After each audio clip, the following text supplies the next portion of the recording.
Is it Yeah, possible? yeah, they can annotate. Okay. So, Yeah. well, we are guided by section A16 training and assessment and B16 guidance regarding training and assessment as per IMO SCCW 2010.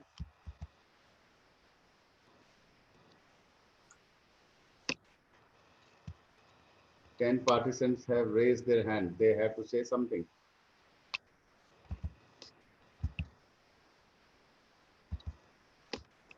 Okay. Before I go further, I thought I'll touch upon this new terminologies which have come up besides IQ and EQ, that is SQ and AQ. IQ, we all know, is intelligence quotient. EQ is the emotional quotient. Now, the new terminology which has come up is a social quotient and an adversity quotient. Just briefly touching upon what it is. IQ, as we are all aware, is the measure of our comprehension ability. For example, solving math problem, memorizing things, and recalling subject matters. And EQ, this is measured of our ability to maintain peace with others, keep to time, be responsible, be honest, respect boundaries, be humble, genuine, and considerate. Now, SQ is the social quotient. This is the measure of your ability to build a network of friends and maintain it over a long period of time. It is said that people who have higher EQ and SQ tend to go farther in life than those with high IQ but low EQ and SQ. Most schools are capitalizing in improving IQ levels while EQ and SQ are played down. A man of high IQ can end up being employed by a man of high EQ and SQ, even though he has an average IQ. So, in short, your EQ represents your character, your SQ represents your charisma. EQ and SQ makes one manage better than the other.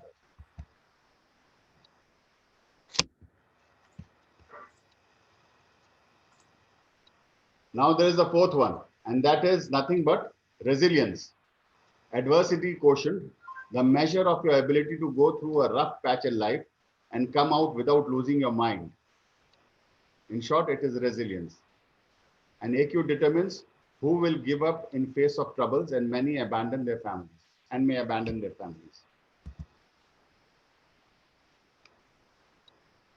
Well, this is from a previous slide where we used to discuss pros and cons of e-learning, but I will skip that because now e-learning is the way which we have to follow for all our future things, and it is here to stay. So we do not have choice but to do e-learning. Can we trace that who is doing these annotations? Can we stop these annotations, please? On it, sir. We are checking. Yeah. Yes, I think we have to stop the annotation of others. But Ankit, this cannot go from my screen, or should I log in again? No, the yeah, same person has to delete it. No? yeah, I think See, let's. this is one more thing which we have learned today. As I Yes, applicable. Yeah. see, Yes, it is again coming in. Same thing. So, although in the classroom there is some kind of mischief and mischievous students, and here in e-class also this is there. Okay, okay, good. Something to learn.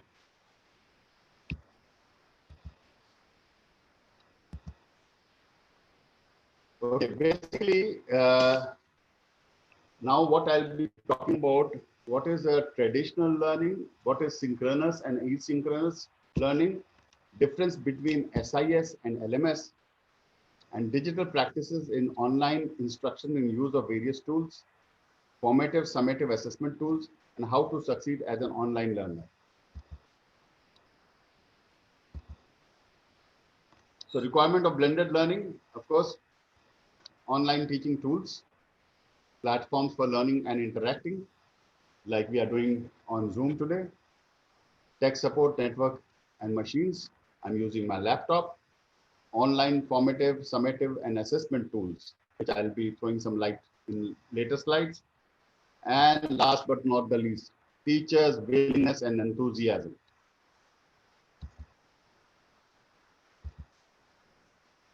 Okay. Asynchronous learning is basically when you are reading from library or discussion board or social networking or through emails. That means you are reading. Instructors provide material, lectures, tests, and assignment that can be accessed at any time. And students may be given a time frame, usually 1 week window, during which they need to connect at least once or twice. Whereas synchronous is online, what we are doing today, through video conferencing, podcast, or telephone. Prabhat, I would like to interrupt you out here. I think we should stop this. You can stop sharing the screen. I think you, who's hosting, can stop the annotation of others, or Ankit will have to stop the Yes, sir. annotation. Sir, you will have to stop sharing. Then we'll tell you when to share again. Yeah, Okay, I've stopped share. because this can get pretty ugly otherwise. Okay, I've stopped share.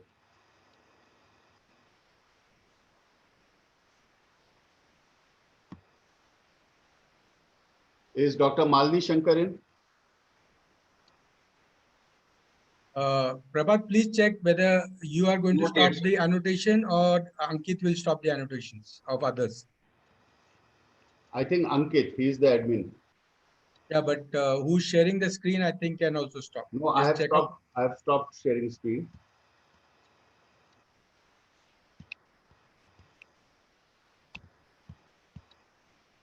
Your co-host, you can still do it.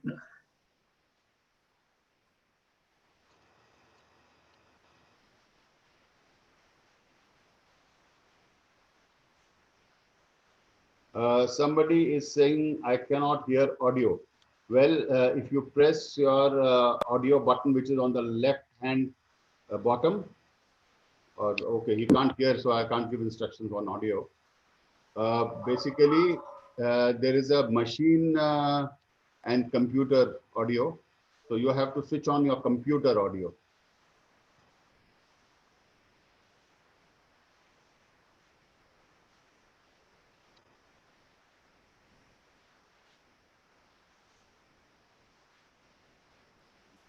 Sir, when you will, sir, you can share your screen now. When Okay. you will share your screen on the top right, you have to go to more options and then stop participant annotation. Okay.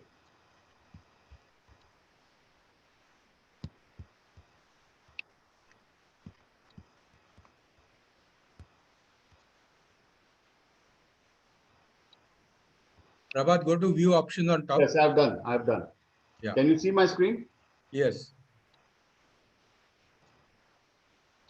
Yes, now I do not get the annotation facility. Yes, Good. because over here, if you can see my mouse, I go on more, and then there is stop or disable participants in annotations.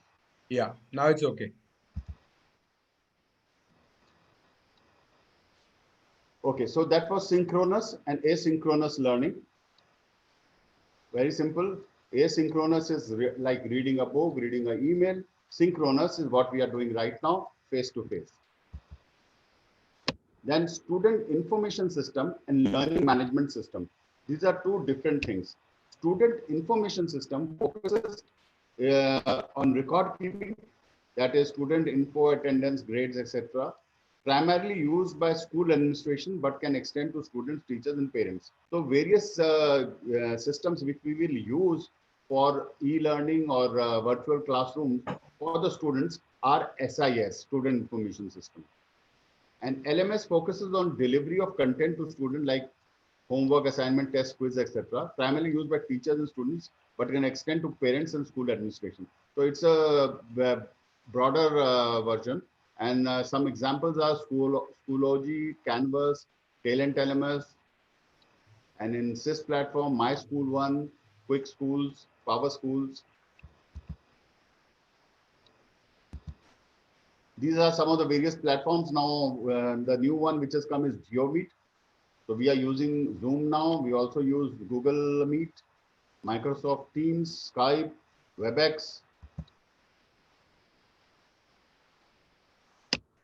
Okay, before I go on the 4 C's of Tech Teach, let me see if I can play this small video.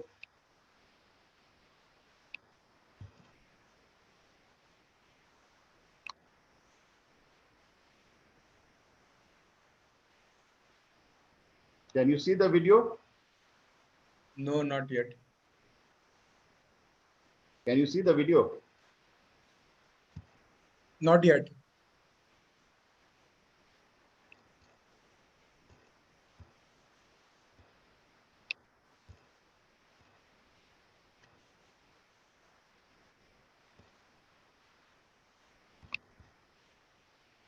Shivangi, can you hear me? Yes, I can hear you, but I cannot see the video.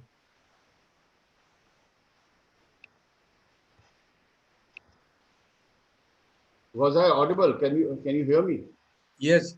Hello, I could hear you, but we cannot see the video. Wait a minute. I can't hear you. Share again. Click the video, let the video be on, and then share again. And share with the audio, please. Can you people see the video? Negative. Negative. Okay. I'll drop share and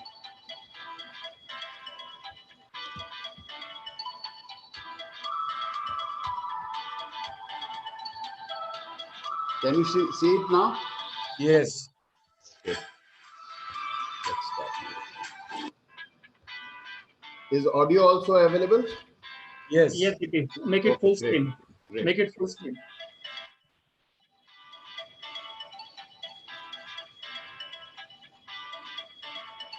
Prabhat, make it full screen. Okay.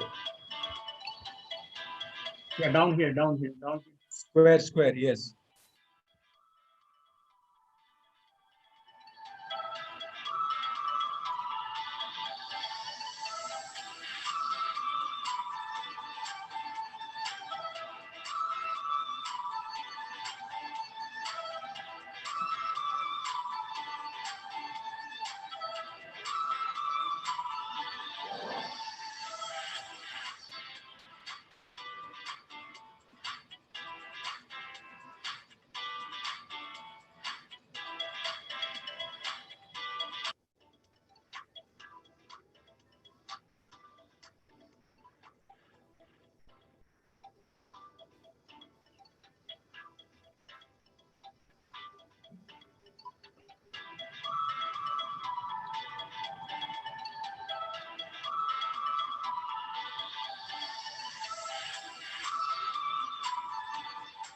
The 21st century is the current century of the Anno Domini era or Common Era, in accordance with the Gregorian calendar. It began on January 1, 2001 and will end on December 31, 2100. It is expected that changes might occur, but right now, we focused on the 21st century skills. So what are these? First, critical thinking, communication, innovation, collaboration, leadership, productivity and accountability, entrepreneurship, adaptability, global citizenship, and last, assessing, analyzing, and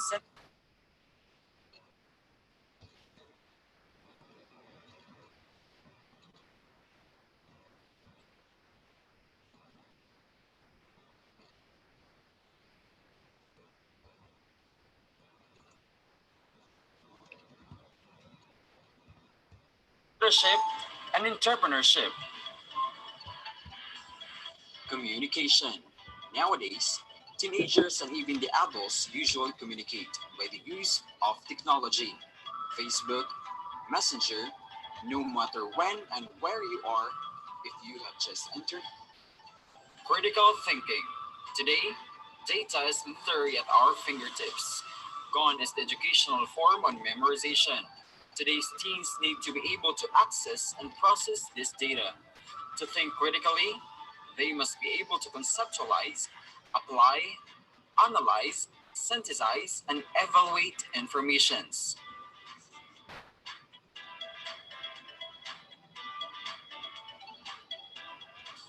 Third is the leadership.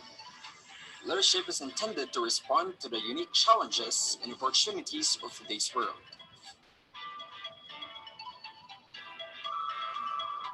And the last, but not the least, is entrepreneurship.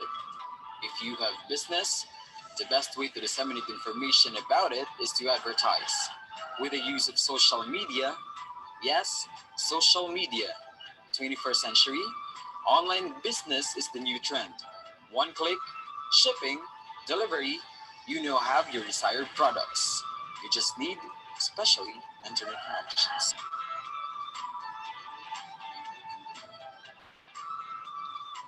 21st century is now, all around the corner.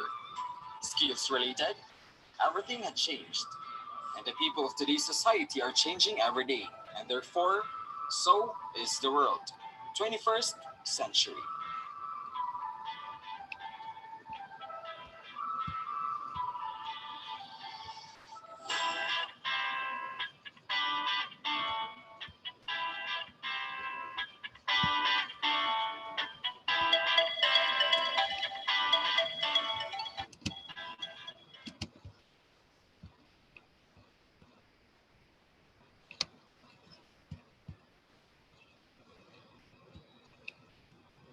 Okay, that was a peep in. Just a moment, let me stop this. Phrase 21st century feels like that never takes time to really explain what. Okay, can you see my screen again?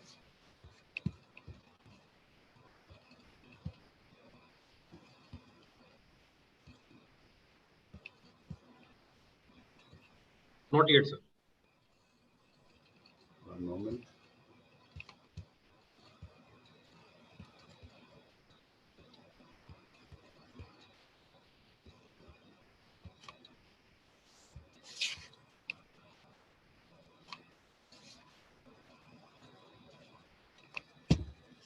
Is it visible now?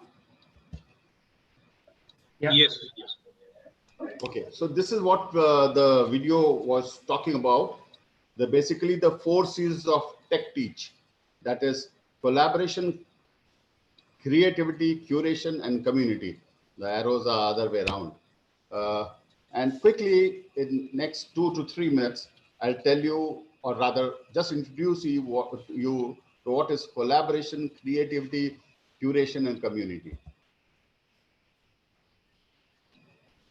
Collaborative tech tools are like mind mapping tools, and these are some of the names of mind mapping tools.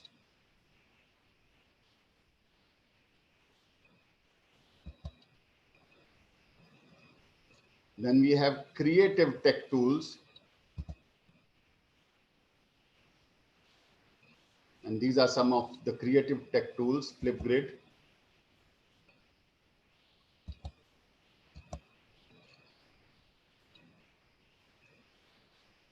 Storybird for Writers Cafe. This will be our topic, one of the topics of today, when Dr. Suren will tell you about creative writing.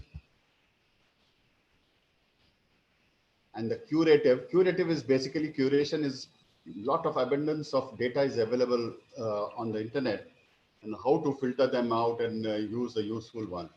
So some of the tech tools for curative is your Google Classroom. Then there are various presentation tools which also will be dealt in the later part of this webinar. Learn with animations and comic strips. Some of the sites I've quoted here: ABCYA Animate, Animation, Culture Street, Video, My Simple Shows, Pixton. Online collage makers. These are some of the names. Then we have online audio recorders and editors and online image editors. Some popular ones I have quoted over here. In audio, like Sherbit, Clive, it voice recording, online voice recorder, Soundation Studio, Soundtrap, and for image or video editors, Be Funky, image editor, Photoflexer, Pixelar, Epiki, PicMonkey, Polar.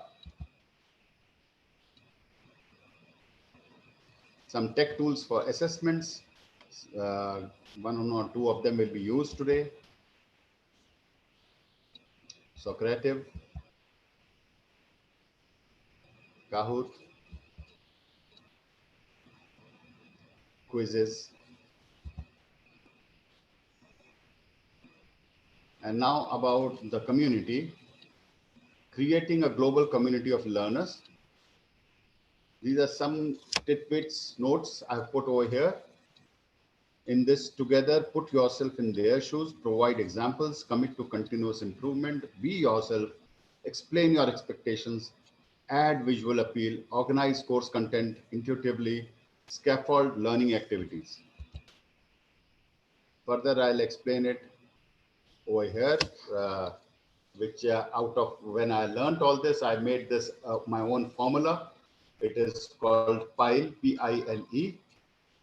The quality of e-learning course can be enhanced by personalization, that is self-paced courses should be customizable to reflect learners' interest and needs. In instructor-led courses, tutors and facilitators should be able to follow the learner's progress and performance individually. I stands for interactivity. Frequent learner interaction is needed to sustain attention and promote learning. L stands for learner-centered content. E-learning curricula should be relevant and specific to learners' needs, roles, and responsibilities in professional life. Skills, knowledge, and information should be provided to this end. And the last one, E, is engaging content. Instructional methods and techniques should be used creatively to develop an engaging and motivating learning experience. So on this pile, I will take a poll. And Ankit, request to put the question of the poll. Should I stop sharing for the poll? No, sir. I think I can launch the poll with your screen shared also. Okay, launch the poll.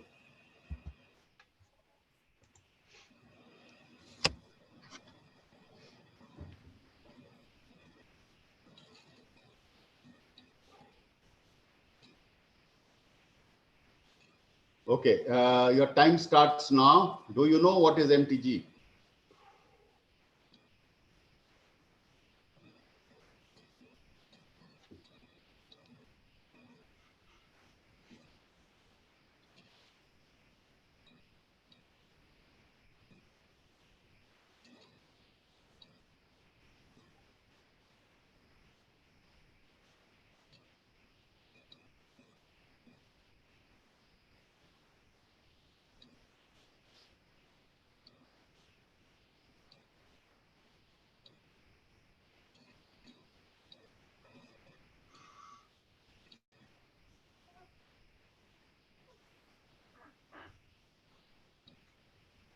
So all of you have to figure out how to do polling and do the polls. I see 63% have polled.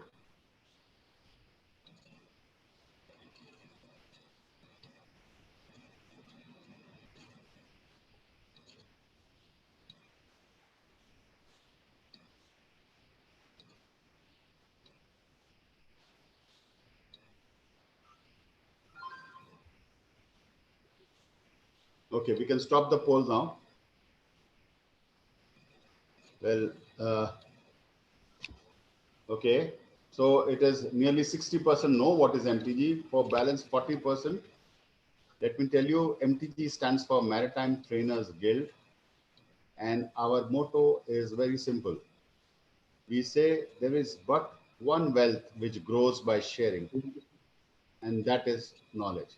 So that is the prime motto of MTG, to share knowledge. Can we have the next question for the poll, please? Sure.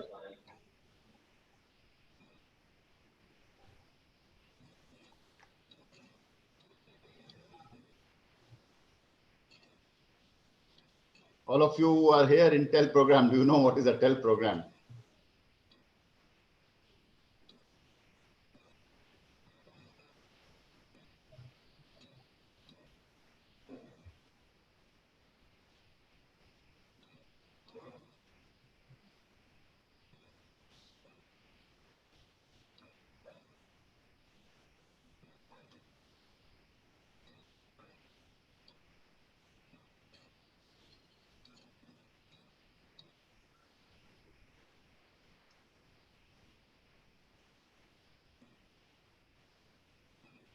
Okay, Ankit, you can stop.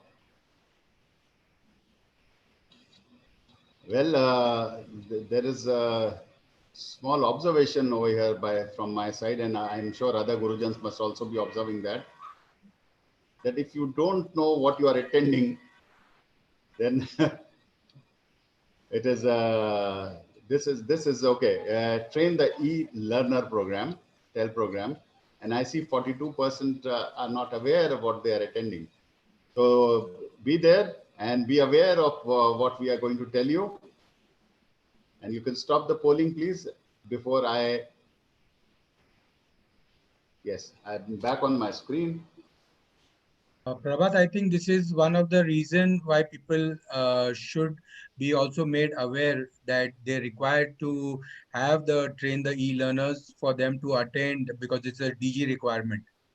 Yes, this I told in the very beginning, 11.2, that's a DG requirement. Anyway, this is, I will say, this is part of the annotation which happened in the beginning. And let's take it that way. Okay, let us remove some myths regarding e-learning. First one being, the more information I provide, the more my students will know what to do.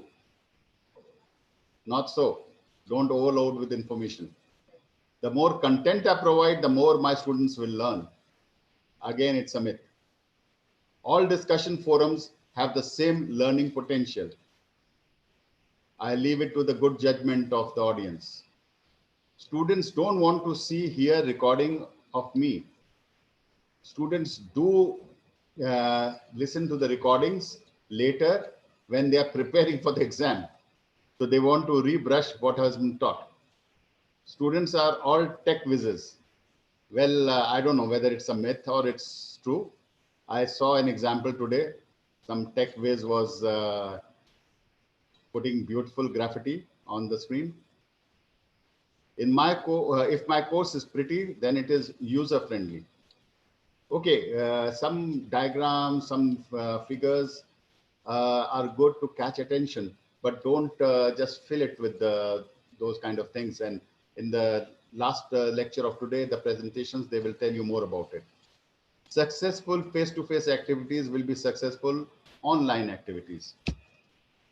Again, I leave it to the good judgment of the audience.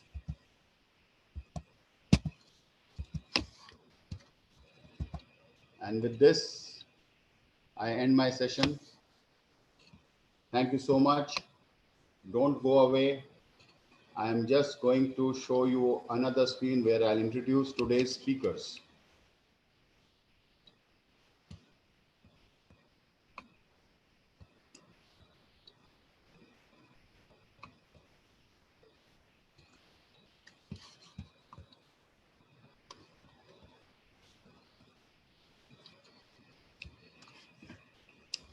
Can you see the screen?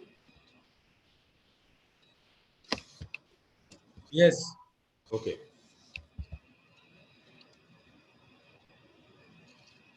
As I had shown the agenda before, this is today's agenda. That's me, yours truly. People ask me, is MTG my profession? No, MTG is not my profession. It is my passion. This is my profession.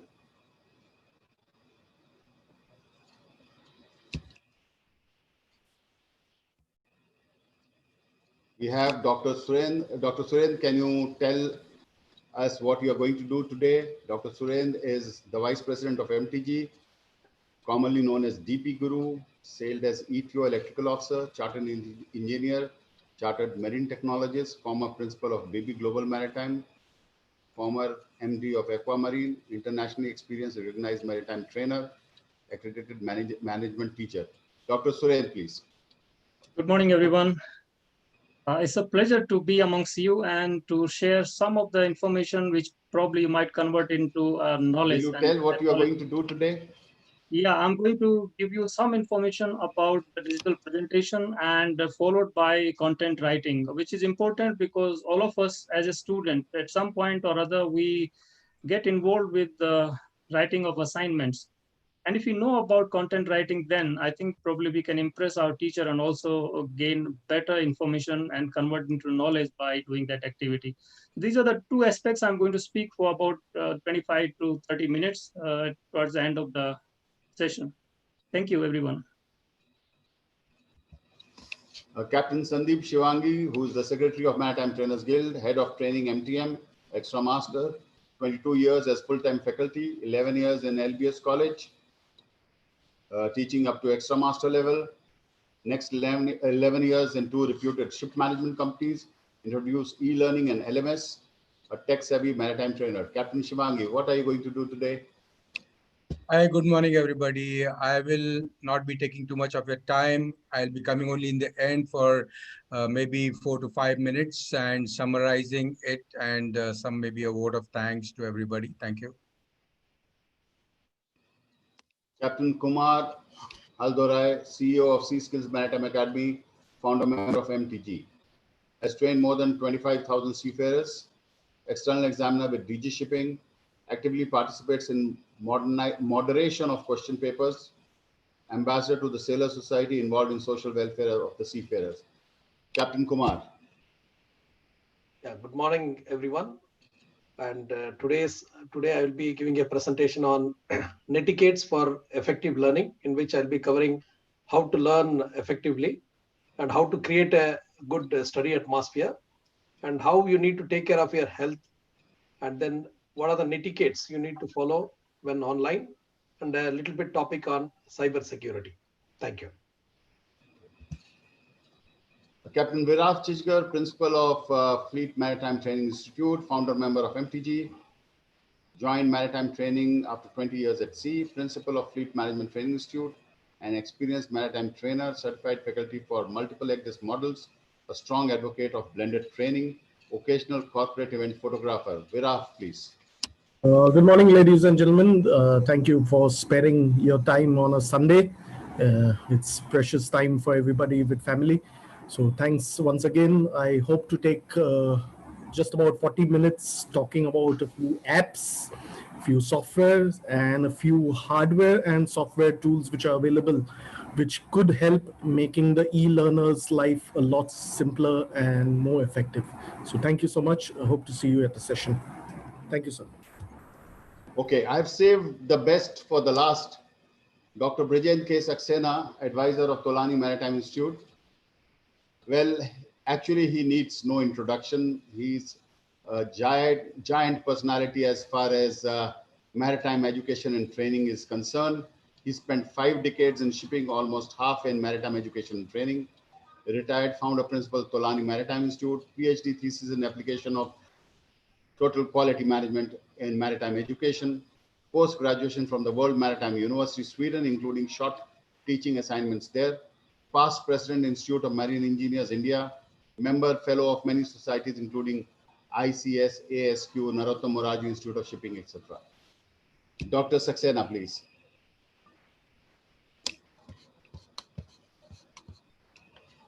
Well, good morning, everybody. And Dr. Saxena, you will continue as a keynote speaker also. Can we unmute Dr. Saxena, please? Yeah, I'm unmuted. Yeah. I hope you can hear me. Yeah? I can hear you. Can you hear me? Give an indication, please. Yeah, I hope you you can hear you. Go ahead. Great. Okay, morning, everybody, and extend greetings to each one of you. Thank you, Captain Nigam, for introducing me. I see lots of familiar names, friends and known people. So a special hello to them.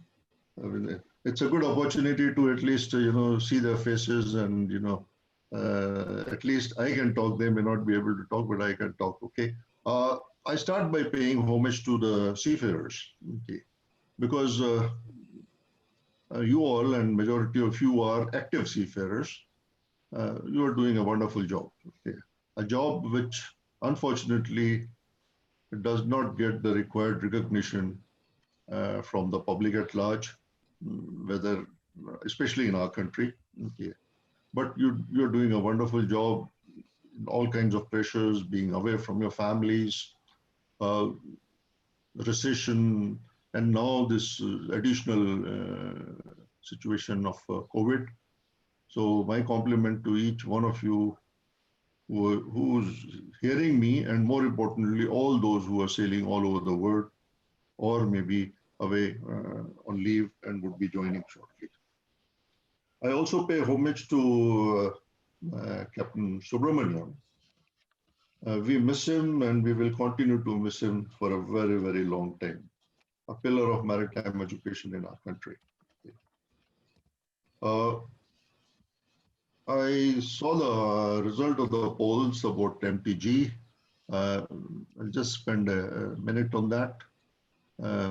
Obviously, I'm thankful to MTG for giving me an opportunity to be a mentor and more importantly, to invite me for this talk here. Okay. MTG is a very unique experiment to bring the training institutes, but more importantly, the trainers, bring them together to share best practices, information, issues, and it's a tripartite thing. You know, the three parties are there. I mean, if it has to succeed, all three parties have to come together. The first is, of course, the MTG. The second is the trainers and the training institutes. But the third are the UOL people, the seafarers. Okay. Because all this is for the benefit of eventually for you all. Okay. And therefore, you need to be actively aware of what MTG is, and if possible, become a member of MTG. Okay. Then only this experiment can be a successful experiment. Okay. I'm a true believer in learning. Okay. I've always felt that if one has to be relevant, one has to be meaningful, one must always remain a student. Okay. One can never say that I know everything because there's so much to learn. Okay. I mean, today in my advanced age, I was a student long time back. Okay. Even today, I have enrolled for a very high level advanced course, and every day I spend at least 2 hours or even more to study. Okay. Not for teaching, but to study, you know. So I've always felt that there's so much to learn, and this one life is not enough for that. Okay. But one must continue to learn. Okay. Now, when I say learn or learning, I mean, there are two ways to it. One is a formal learning. Okay. Formal learning means you enroll for a course, either full-time or part-time or on distance learning. Okay. And complete that course successfully, get a qualification. It enhances your knowledge, but more importantly, it enhances your CV. Okay. In today's time, where an average seafarer does not sail for a very long time, you need to have some kind of an alternate in which you are looking forward to. And in today's time, in a very competitive time, a master's certificate or a chief engineer certificate is not really enough. Okay. So therefore, you need to, not only from the knowledge point of view, but more importantly, as I said, on the documents also, it should show that yes, you have this qualification, etc. Okay. Including affiliation with the various organizations like MTG, for example. I remember long time back, even in my last few years as a chief engineer, I became member to anything and everything. Okay. And that helps because they provide all kinds of source of information. Okay. Now, the second is the informal type of learning. Okay.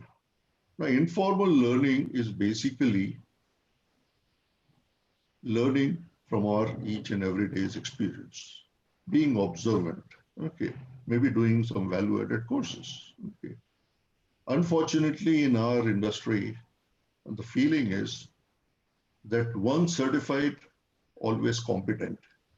Now, that's not true because things are changing. Technology is changing. methods of operation is changing, systems are changing, legislation is changing, laws are changing. Okay. And therefore, if one feels that, yes, I've got my master's certificate or I've got my chief engineer certificate, that's the end of it, and I can continue to sail effectively for a long period of time, I'm sure, I'm sorry, you're mistaken. Okay. So one has to be constantly looking at doing something, okay, or whether, whether using different technologies, which will be discussed with you all. Okay, so, but primarily to be, able to understand what is happening around us and how we can cope up with this change, which is happening so very, very quickly. You all have a major advantage today, which we did not have, and I definitely did not have when I was a student. Okay. That all kinds of information is available today. Okay. It's very easily available. Okay. I was seeing in one of the chat groups, people were talking about how PhD has become so very easy, that everything is available. In my time, it was not. Okay. Okay. Now, so information is available. The technology is also available. The tools are also available. Okay. Only thing, with this so much of availability of everything, the choice is a problem. Okay. How do you make a correct choice that you are getting good, reliable information and you are using the right tool and the right technology? And this is the initiative which is going to be discussed in this workshop. Okay. That in today's time, when you have abundance of so many things, how do you make the right choice? Going with the tools, in the Tulani Maritime Institute, which I started from the scratch, there was nothing there, and I was there for 20 years.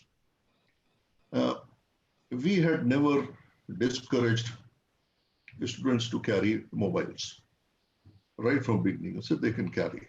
As long as it doesn't ring in the class, it's okay. So I remember a few years back, I was taking a class and suddenly, I mean, it was my class, and suddenly when I went there, I told the class that today I'm not teaching. We are going to have a surprise test. And now everybody's, oh God, what I mean, of course they couldn't make much noise because the principal was there. Okay, but I could feel that, kya kar raha hai, kyun phasa raha hai unko? Okay. I had the papers with me and each paper had a small little question.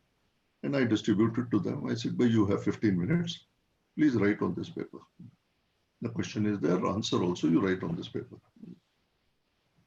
And they started writing. And after 15 minutes, I said, okay, hold on, stop. I said, I'm giving you another 15 minutes.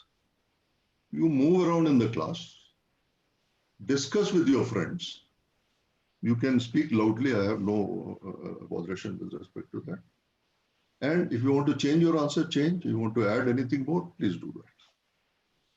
So again, 15 minutes. Initially, they thought, ye kahan phasa raha hai? Where is the catch? Okay, I mean, how can you say you can make noise in the class?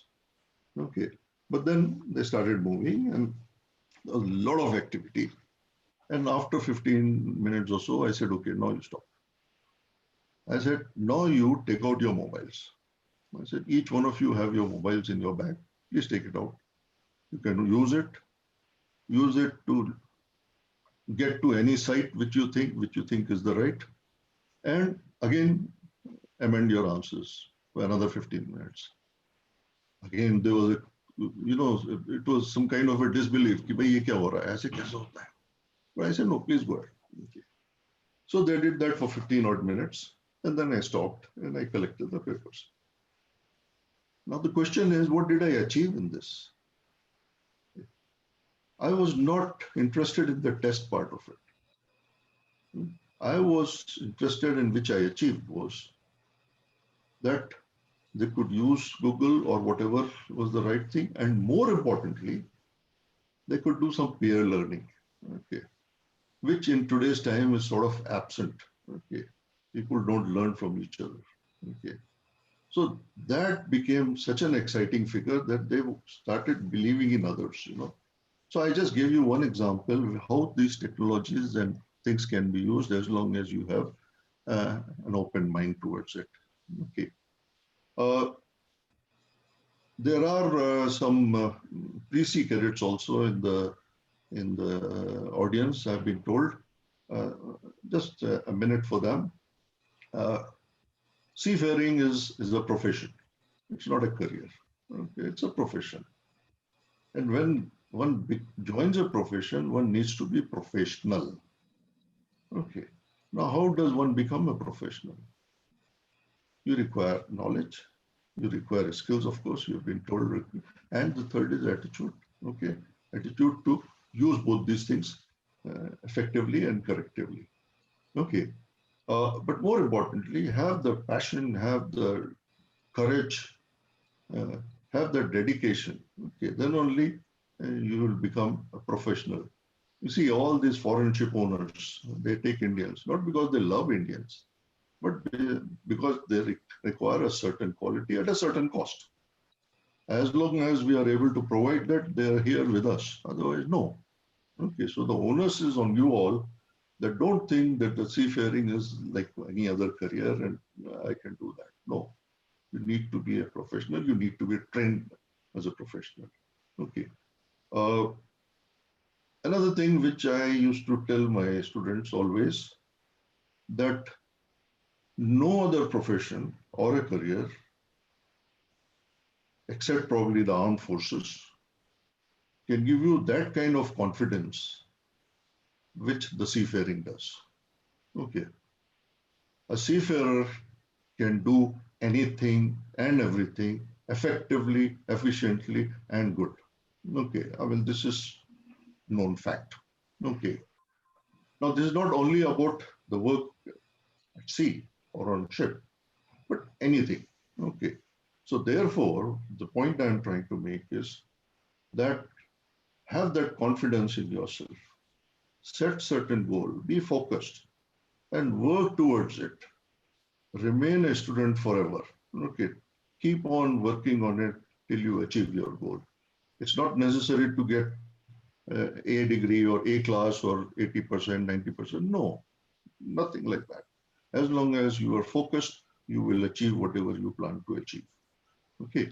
So in conclusion, I want to thank MTG for giving this opportunity to me to talk with you.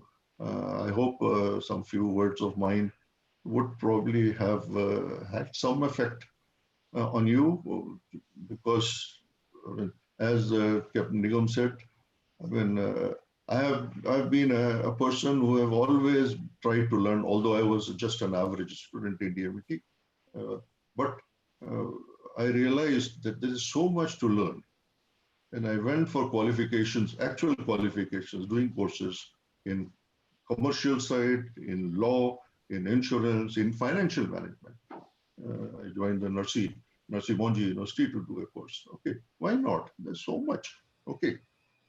I want to thank the organizing team of this event. They've been working tirelessly. Okay, there are some glitches which always happens. So that's okay. But I sincerely urge each one of you to support MTG because that's a wonderful initiative. In the end, I want to once again compliment and thank and wish each one of you all the very best in all your endeavors. Anything which you plan to do well, do good, and then God bless you all. Thank you. Back to you, Dr. Nigam. Thank you, sir. That was a wonderful keynote address, and I'm sure a lot of us will pick up many salient points from what you have said, especially the young seafarers attending today. They will be guided. Now, I call upon Captain Kumar Haldorai to speak on etiquettes. Thank you very much, sir. Good morning, everyone.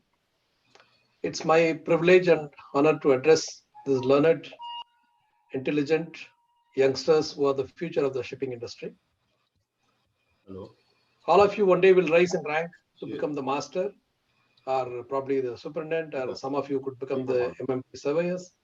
Some of you would become the regulators, or why not? Somebody could become the ship owners. The reputation of the seafarers lies in your hands. Each one of you are the torchbearer and ambassador to this great country. My humble request to one and all of you is to make an oath and make a promise to yourself to keep up the glory and reputation of the Indian seafarers, which is handed over to you by your seniors. This COVID lockdown and disruption is a testing period not only for our country, but for the world at large. Remember, this is not a normal situation. Each one of us should be wise, considerate, and sensitive enough to act in the larger benefits of the society. With this note, I would like to start my presentation today. Let me share my screen.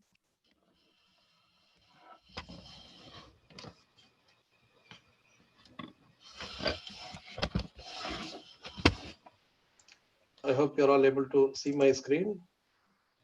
Yes.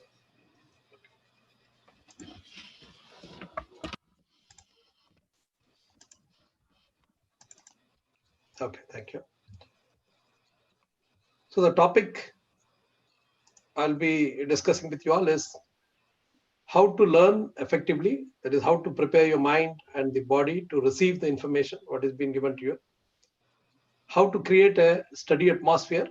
That is, how to set up your equipment, how to set up your room to ensure you have a congenial atmosphere to learn. Some kind of healthcare tips, because you'll be sitting online and it will cause health hazards up to your body as well as to your eyes. How to protect that. And then also about the etiquettes. Your behavior on the internet, very, very important, very relevant for today. As we have seen, many people have been annotating on the screens and, so once probably after this course, all of you will understand the importance of etiquette. Probably that's why this course is there for today. And also about cyber security. And before that, I would like to take everyone a step before this to understand.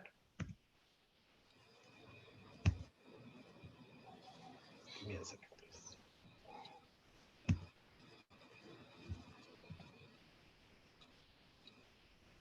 Yeah, give me a minute, please. Let me just, I have a little issue with my screen.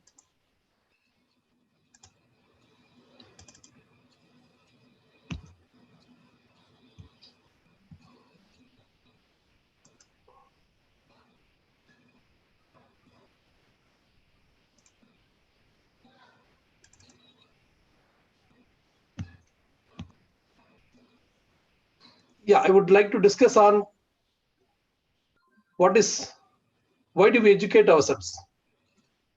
We all educate ourselves to become successful. Then when you ask what is success, each one will have our own understanding and definition of success. For someone, it would be just passing an MMD exam. For somebody else, it could be to get a command on board a ship. For someone, it's building a house or getting a shore job, so on and so forth. We all have various ambitions and goals, some of them which are short time, some of them could be for a long time. Also our definition of Captain success. Kumar, I think your slide is also being annotated. You will have to go on those 3 dots in the top right hand corner and stop annotations by participants.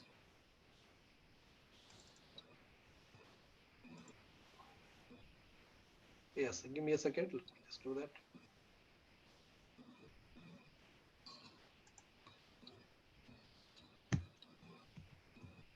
Yeah, my screen is frozen as well. If Ankit can, help me out with this. Yeah, okay. Okay, go ahead. Go ahead. You can go to the next slide. Okay, thank you. So we are looking at the definition of success that keeps changing with respect to as we keep, it is dynamic, and with time and experience, this definition of success also keeps changing. And the measurement of goals could be different for different people. But what I would like to emphasize is that the path leading to success has been the same for everyone. The road to success is always under construction, so you have to keep working on it. And you require curiosity to be successful. And now I would like to show a small video as to what this success means. புத்தியுள்ள மனிதனெல்லாம் வெற்றி காண்பதில்லை வெற்றி பெற்ற மனிதனெல்லாம் புத்திசாலி இல்லை புத்திசாலி இல்லை புத்தியுள்ள மனிதனெல்லாம் வெற்றி காண்பதில்லை வெற்றி பெற்ற மனிதனெல்லாம் புத்திசாலி இல்லை புத்திசாலி இல்லை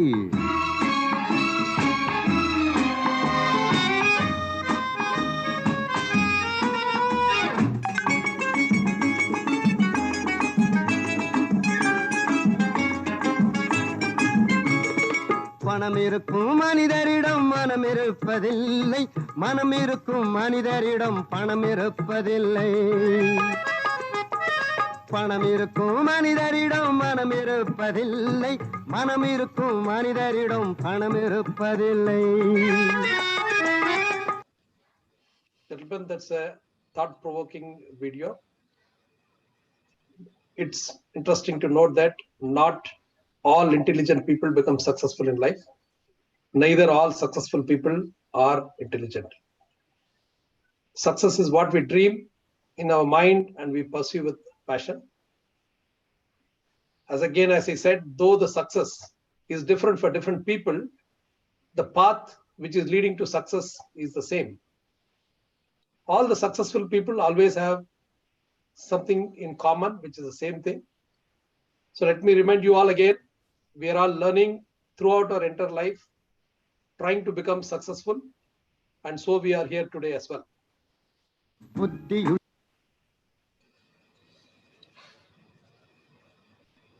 Let me quote what the great sage Thiruvalluvar has told in BC. Even in the endeavors impossible to accomplish by gods, one's genuine efforts will still yield commensurate rewards.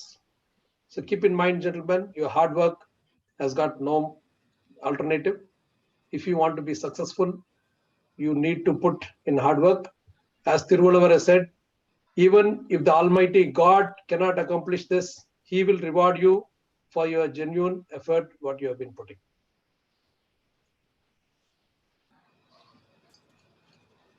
Success comes with hard work, persistence. Probably you have to spend out late nights. There could be rejections and sacrifice. You have to be disciplined. There could be a lot of criticism. You could have a lot of doubts. You could end up in failure and risk. So everybody is being successful has to go through all this in their lifetime. You will not be an exception to it. So please put your mind and heart at it. Let me come back to the netiquettes for which we are here today. I would like to discuss about how to learn effectively. That was our first topic. So learning effectively is about, first of all, having a positive mind. First and foremost, you should come with the mindset to learn. Otherwise, any effort put by the faculty or yourself will be futile. You should be in control of your mind. You should train your mind to accept what you're going to learn is going to be useful. You should train your mind to accept what you're going to learn is going to get you a job. You should train your mind to accept what you're going to learn will give you lots of dollars as a salary.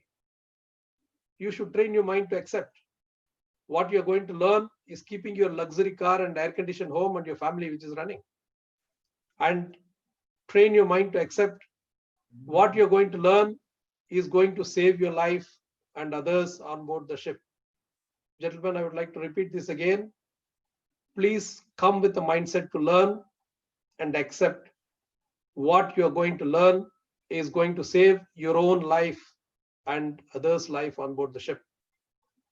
And that is the knowledge is the one which will help you to come back in the same shape which you joined the ship. There are a number of accidents taking place on board the ship. It is alarmingly increasing. Do not have a casual attitude towards learning. As what our keynote speaker, Dr. Saxena Sab said, do not assume this is a kind of profession which is leading to a certification. This is a professional course, what you're going through. Remember, every word you learn, every sentence you learn, every page you learn is going to help you to become a successful mariner. If you are not able to convince your mind on this aspect, forget the faculty is going to teach you. No force on this earth or even the Almighty will not be able to help you learn effectively. To sum it up, I would say that, first of all, if you come with a mind to accept, to learn, 70% of your job is done. The most of the difficulties are there. People, start going to various courses, start using various tools, and there are some kind of mind memorizing techniques which have been professionally handled. Probably some people read binary numbers from reverse and forward. But all this said, what we need to think about is you should come with a mindset that you want to learn this and this learning information is useful. Otherwise, nobody will be able to help you out. I'd like to go to the topic of positive mind, understand the purpose of learning. Do not think you know it all. There is a problem which arises. Every session is a learning experience, and at every age, at every moment, you keep learning. This is an interesting tool, mind mapping, which was introduced by Tony Buzan, who is a British psychologist. Of course, in fact, it was used in the period of Aristotle itself.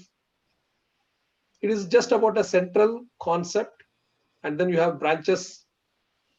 The whole idea of this is it will help you to grasp the information fast, helps you to retain the information, and most importantly, you should be able to recall the information at the right time. It's very most apt for the seafarers, for their kind of profession. The problem is many times we learn a lot of information, we do not store the information with us, and we are not able to recall the information at the critical moment, especially on board the ship during emergency situations. If all your information, what you learned, is put in a hard disk and kept at your cabin or at your home, that is going to be a disaster, as you all know. The information, what you learned, should be able to be retained by you, and you should be able to recall that information at the critical moment. So how we do that is by mind mapping.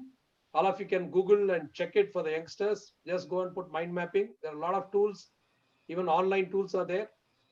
There's nothing, rocket science about it. All you have to do is you can learn anything under this mind mapping. It is just like a flow chart kind of thing which you need to put it.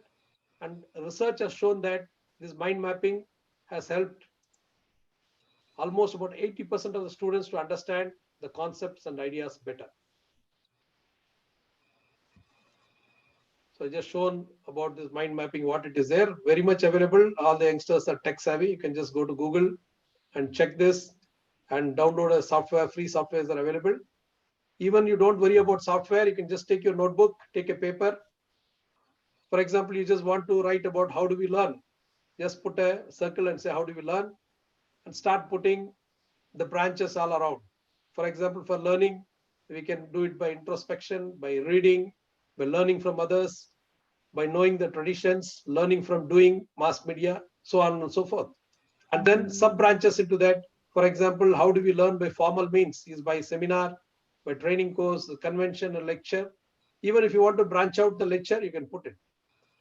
The whole idea of this is it brings a lot of clarity to your mind. You are trying to put up the ideas. The mind is also like a computer. Imagine you put all the information in one particular folder. It does happen to us many a times. Yes, we collect all the information. Once you don't segregate the information into proper folders, simply you're lost. When the information is really required to recover the information, it's impossible for you. It's a nightmare. Same way, your mind also works like a computer. In fact, it's a supercomputer. You all know that. It can do a lot of work much, much better than the computer. But then you need to put the folders in your mind. That can happen when you do it through your mind mapping. And please try to do this. It's also useful for the teachers as well. Your lectures, you have to mind map your lectures and then start, delivering to the students. Memory techniques. This is one way in which we can learn effectively. First of all, you have to listen attentively in the class. Very, very important. Otherwise, most of the information, if you have not gathered the information, half information will not be able to retain. Your memory doesn't work that way. Use simple language and words. Try to simplify the things. Relate everything to your daily life.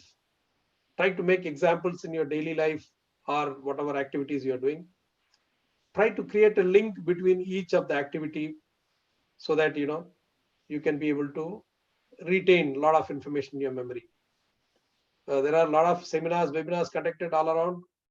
You can see that people are reading some of them with binary numbers and so many things. I think for the seafaring profession, we don't have to be that kind of professional to learn so many things. Keep your mind clutter free. Just keep everything in a link and understand in a broad perspective what has to be done. And in times of emergency, you should be able to recall this information. You need not be a high-tech kid to be on board a ship. You should have more of common sense and applicability. This is another method to retain more information. Frequent repetition. I need not tell that. All of you must be aware of it.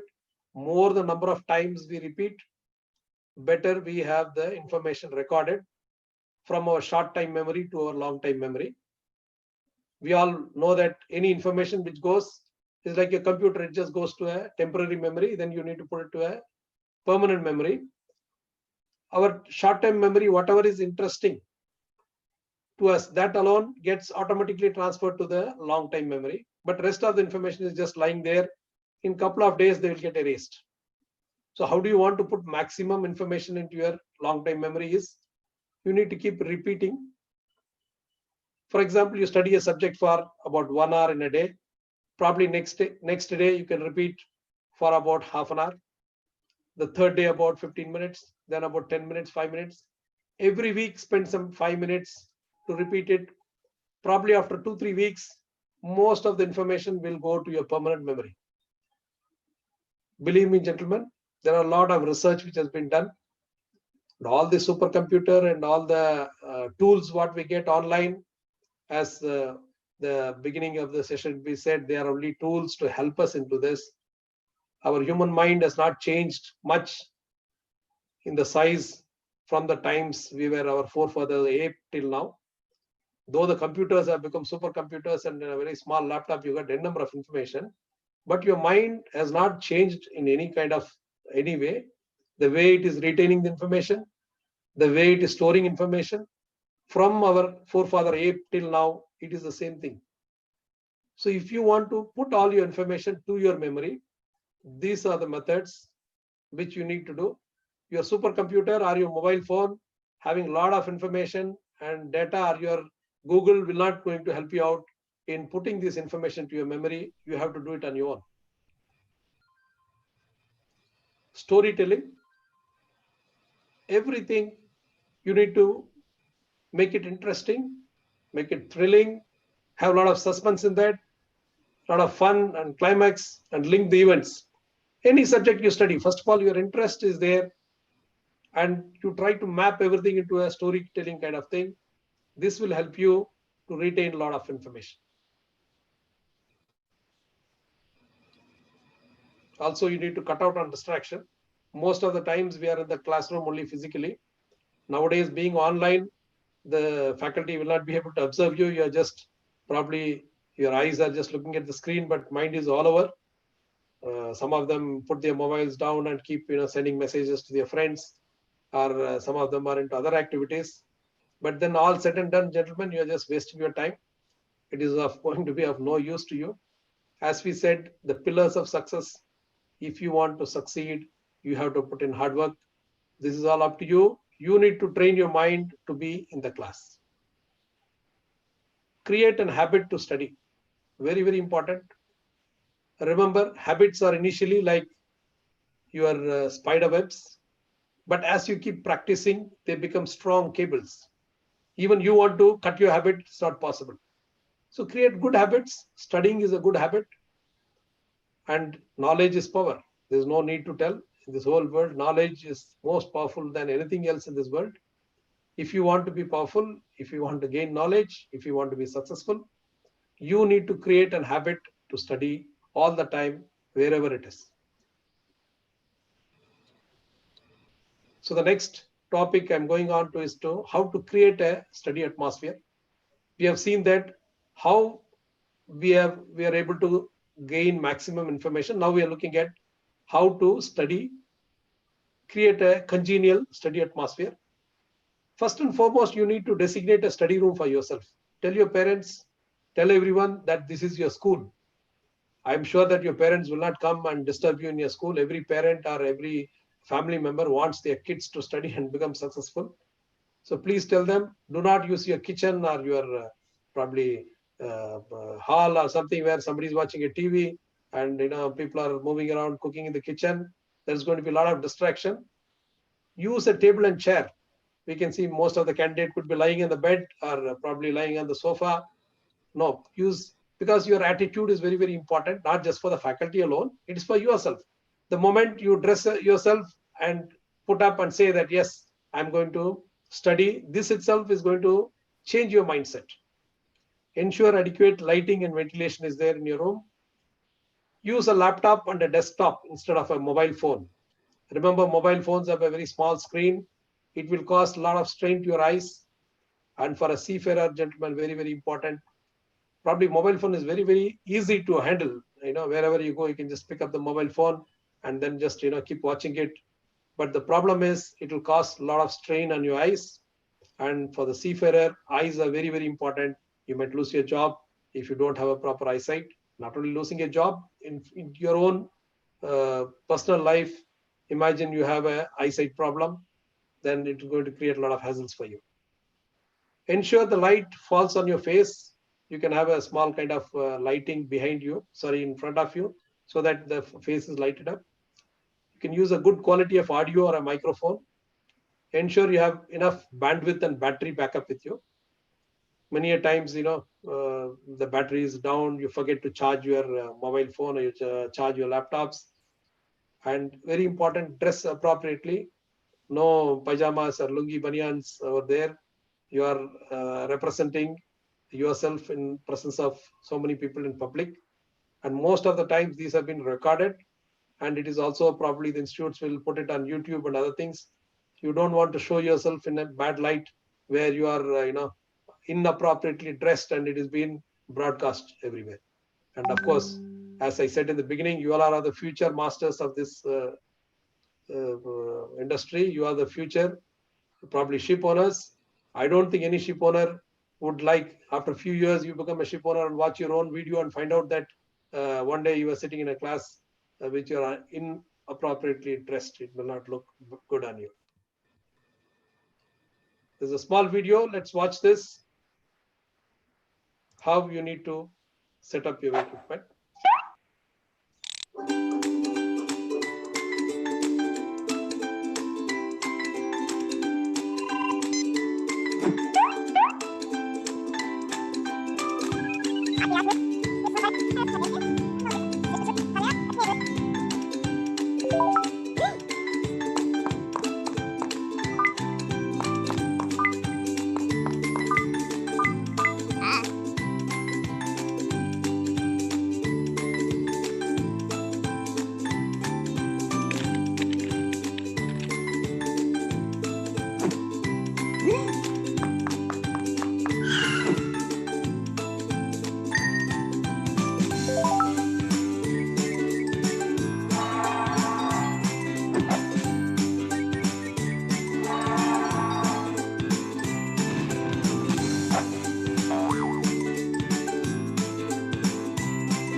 That was a short video about how you need to set up your equipment and ensure your bandwidth is all okay.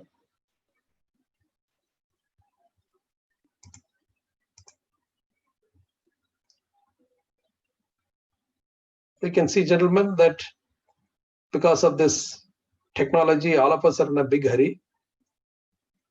And there's a lot of plethora of information available all over. And we all always assume that we are missing something. I would request and tell everyone that don't worry, you are not missing anything at all. You need not multitask with so many information. What information you have taken to yourself only matters. It doesn't matter what is available around you. Just pick up information which is required for you and store that information with you. That is more important. If you Google for any information, there are lakhs of pages. Does it belong to you? I would say no. The information which is available within yourself only belongs to you. So even if you read one page and you can retain the information, it is good rather than reading 100 pages and being lost. So I would like to move to the next topic of healthcare. Very important.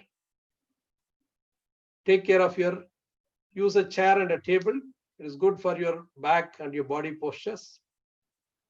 Take care of your eyes, very important. There's a rule 20, some doctors have devised. It's a very simple rule. It says that rule 20 is said to remember every 20 minutes, take a break and try to look at an object which is 20 feet away from you for about 20 seconds. That will help in lubricating your eyes. Probably, yes, we are forced to watch the screens. Some of you are watching it for 4 to 5 hours. The students, probably the faculties as well. So take care of your eyes. Remember the rule 20. 20 minutes break. You should look at an object which is 20 feet far away for 20 seconds, which will help you in protecting your eyes. Reduce the glare from the screen. Try to adjust your brightness. Too bright screens will cause kind of eye problems. Also, there are some anti-glare available screens available on the market, very cheap price.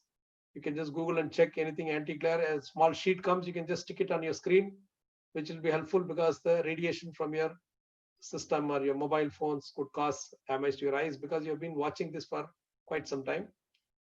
Take a break every 45 minutes, just move around and take care of your body postures.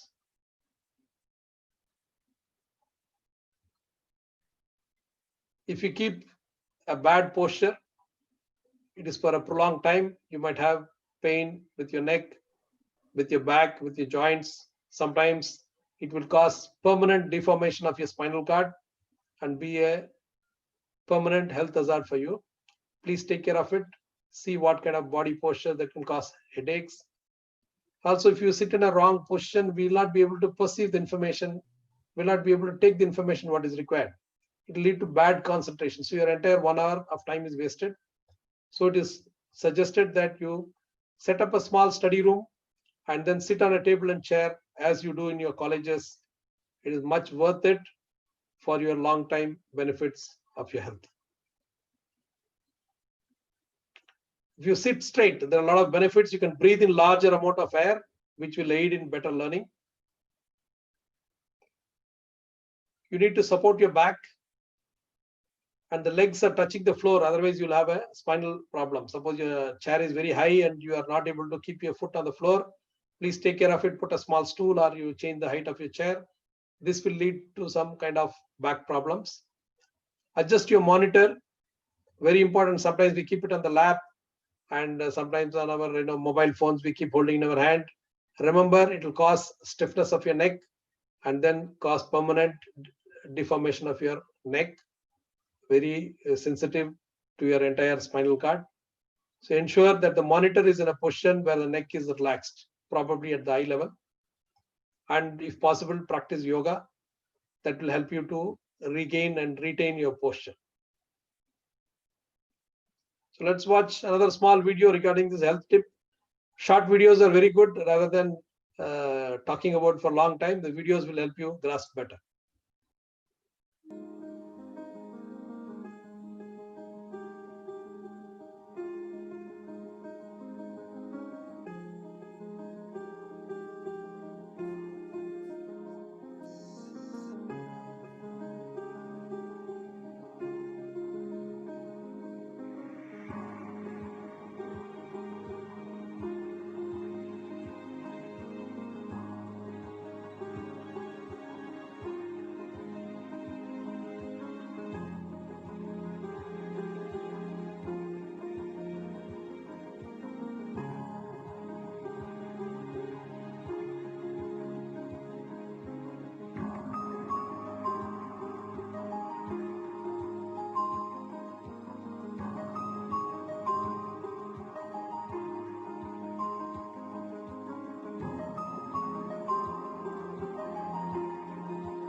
Now we come to the most important topic of netiquette. Netiquette is nothing but how you behave on the internet. We all have proper behaviors. We have been taught at schools by our parents. In a civil society, we need to have appropriate behavior, not only on the internet. Probably most of the times we forget because we don't see the person on the other side, or we assume nobody knows who is doing this. So we sometimes resort to improper behavior. That is the whole objective of this course where DG Shipping has come out with the circular, where how people should behave, because it has become a approved online course wherein your disturbance should not cause kind of disturbance to the other candidates. You should not interfere. If you are not interested, you might probably leave the class with the permission or whatever as the regulation of the institute, rather than causing a kind of disturbance and irritation to the other candidates. So please take care of it. As I said, you are all the future masters. You are the future probably regulators. One of you will become MMD surveyor, or you might be one of the person at DG Shipping in a higher position, and you would be one of the ship owners as well. So understand etiquettes. Your behavior is very, very important, whether it is on social media or face to face. We should have an appropriate behavior. So let us see. Sometimes many of us don't know our behavior is, causing some irritation to others because we are not seeing them face to face. So let us see them what kind of behavior we need to have with ourselves.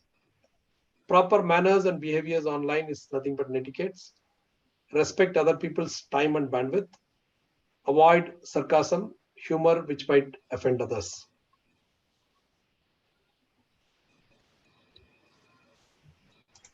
Let's watch this video. All short videos. Instead of putting up talking for a longer time, this will be able to tell you exactly what you need to do.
That's an interesting video you have seen there. Do not draw on the screen. You could see in the morning few of the people drawing on the screen. Definitely, as we all know, as we all look upon yourself as the future of the industry, as the future masters and future ship owners, please do not draw on the screens when they are doing the presentation. Same thing when your faculty is teaching you, do not cause disturbance to the other candidates. So let us see a SWOT analysis. What is the strength and weakness? Of course, every system will have its own strength and weakness, opportunities and threat. Of this online learning, the strength is about the independence of access to time and place. You can access from anywhere.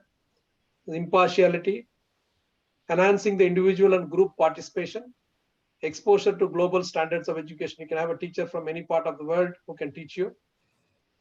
And opportunities are enrollment of more number of students. Probably in a physical classroom, you have a limitation of 30, 40, depending upon the number space what you have. Probably online, a very good lecturing can accommodate any number of candidates. Graduation without disturbing the work-life balance. Of course, seafarers now, I can see a lot of people are quarantined in some places after sign up from the ship, but they are attending their courses. I think this kind of luxury, we will not have it when you have to come physically to the institute.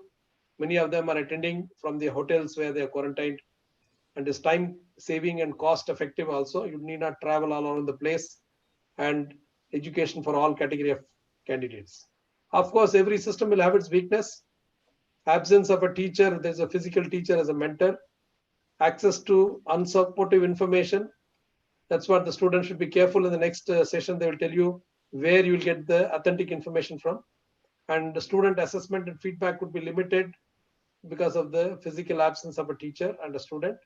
And being unsuitable for practical courses, probably we cannot have this system. And there are threats also. There is some kind of lack of technology. If the candidates are not aware of technology, they might get into cyber crimes and other things, might cause some kind of damage to them. There could be some security issues. Lack of computer knowledge also will lead you to some kind of learning of a lower. So we need to improve upon this, look at the weakness, see how you can convert the weakness into strength. So to sum up the code of conduct for candidates online, I made it like AEIOU. Of course, it's taken from the net. Google has got a number of information where you just take the information from there. AEIOU, the vowels, so that you can remember it. A is for attitude. It's for the curiosity, eagerness, and enthusiasm, how a candidate is supposed to be. E is etiquette. You should be presentable, elegant, and energetic. I is for interaction. You should have an eye-to-eye contact. Get involved in the classes with enthusiasm. You shall omit the distraction and not to be too casual, and do not pass any kind of improper remarks. And you should be unique. You should be a role model and example to all the other candidates. What not to do online? Quickly not to discriminate. No attack on the teacher or the students. Not to form a gang and start causing some kind of harassment. Do not gossip. No intimidation. No politics and religion to be discussed, or any sensitive topics need not be discussed here, and no self-promotion. So with this, I would end my topic on etiquette. I'm sure after reading and sitting in this lecture, all of you would have understood. Many of you would have not been aware what could cause the kind of lack of etiquettes. So now you have seen it, and I'm sure that you all will follow in your future when you attend the courses or online anytime when you communicate. So I'm just having a couple of slides, and I would like to end this for the cyber crime. Since we are using online, we need to be careful. What is a cyber crime? Is nothing but use of a computer as an instrument to further illegal ends, such as committing fraud, stealing identities, or violating the privacy, is called cybercrime. Hacking is about criminal use of various software to enter the computer without the knowledge of the user. Probably you just download something, and then there is some kind of software downloaded to you without your knowledge, which they are trying to steal the information, sensitive information to you. Theft is nothing but violating the copyrights in which we are downloading music, movies, or intellectual property. Remember, gentlemen, anything you download from the net, if it is protected, it is amounting to theft, and it will be in accordance to the Cybercrime Act, Maybe people will take you to task. So be careful about when you do these activities. Cyber stalking. That is nothing but an online harassment of the victim.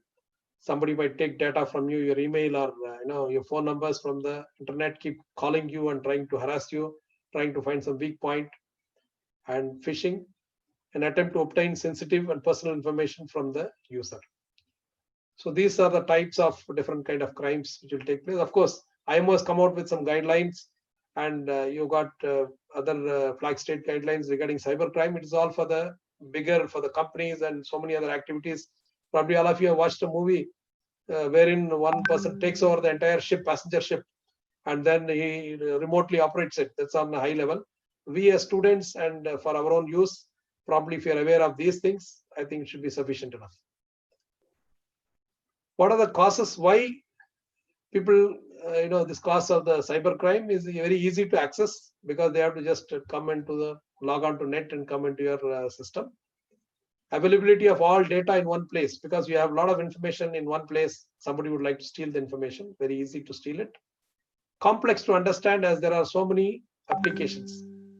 For the person who is using his computer, we are all not so well versed with the computers. Of course, many could be there, but it is so complex that we may not understand what applications are operating how. So that is how these cybercrime people may take advantage of it.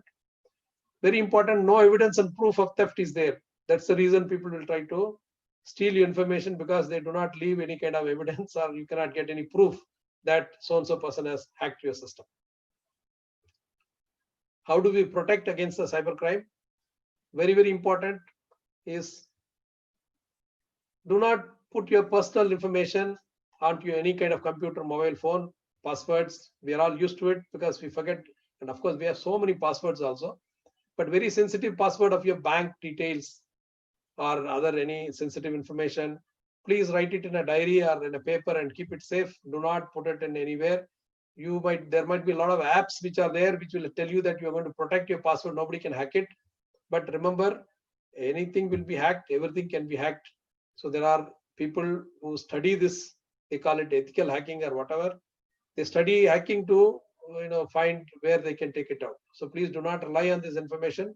Overnight, tomorrow morning, you might get a message that your crores of rupees or lakhs of rupees in your bank has been already wiped out, and there is no evidence for it, and you might end up in deep trouble. Use strong passwords for your emails and other this one. Probably alphanumerical password. So it will help you to keep it, but do not again store the password in your mobile number or with your system. It will just get hacked. So this password should be written probably in a paper or somewhere and kept it with you in a small diary. Do not download apps from unreliable sources. If you do not rely on that, do not download. That might have a lot of risk. And take a backup of all your information into some kind of other devices. There are a lot of hard drives available for a very less price. Even a 1 TB hard drive must cost you just about 3,000-4,000 rupees. Worth it. Every now and then keep taking backup, and keep your antivirus updated, so that it will help you to protect against all this. And with the last video, I would like to end up my session. Hello, Mrs. Janaki here. I have started taking online classes for my children, and I'm already fed up.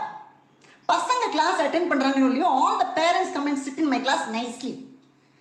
Especially the mothers. Correctly, when I'm starting the class, only they will decide to feed their children. That is also fine. One mother was brushing a child's teeth during my class. Now homework kaatundra, avanga amma ee kaatundranga. Mothers are far better. Fathers irukangale. Yesterday during my class, one father was roaming around without a shirt, wearing one kutti shorts. Kinkini mangini is walking. At the path, all the children started laughing. Kekka bukke. 2 hours the class. 1 hour went in kekka bukke, 1 hour went in attendance. Class over. Children notes edukkravanga uyira nalla edukranga. Ortha video on audio off. Ortha audio on video off. Inno special VIP. Rendume off. I am sure he's playing some PUBG game. But avana onnum kekka mudiyadhu. Yen theriyuma? Principal Padmanabhanoda paiyan. Avana edha ketta porum Paddu will come. Janaki, he is just a child, Janaki. Let him be. But check his WhatsApp status. Say no to nepotism. Don't misuse power. Nalla irukku and koothu. Hypocrites. Ma, the hypocrites, ma. Na teacher, nee teacher adi. வந்துட்டா எல்லா வீடியோலையும். Hello. Thank you so much for your patient hearing. Stay home, stay safe, enjoy your online studies. I'm sure after watching all these netiquettes, all of you will respect others' space. You will respect others' sentiments and behave appropriately. Thank you, Captain Kumar. Thank you. Can you stop screen share now? Thank you. Okay, thank you. And it was a very, very nice presentation, very comprehensive, and a lot of information was there. If all of you liked it, please give some reaction, put thumbs up. Great, great. From reactions, use the reactions. I can see a lot of people doing thumbs up. Excellent, excellent. I will also put a thumbs up. And I will also do a clapping for you. Thank you very much. Great. We have some very prominent, eminent personalities amongst us.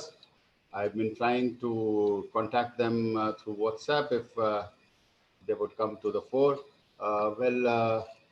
Before I take their names, I need their permission. So I do have permission from Captain Azad. Is Captain Azad in?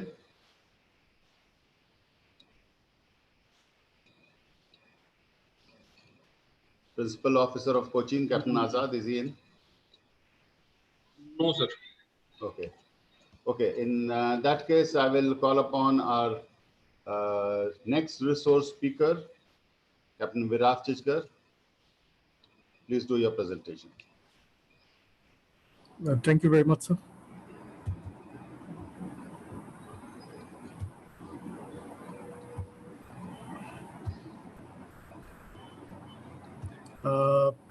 Just one moment. An extra step out here. Very resourceful learners we have, and I'm done with that. So good morning, everybody, and let me first congratulate.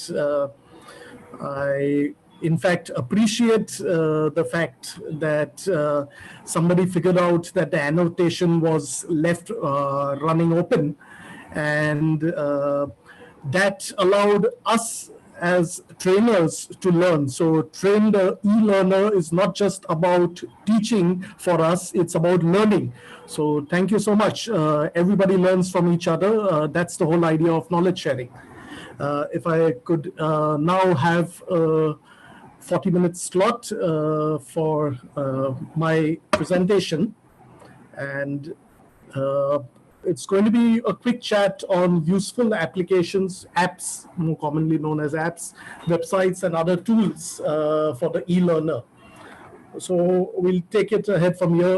I trust my screen is visible. My audio is available. Yes, yes. Yes. Good quality, loud and clear.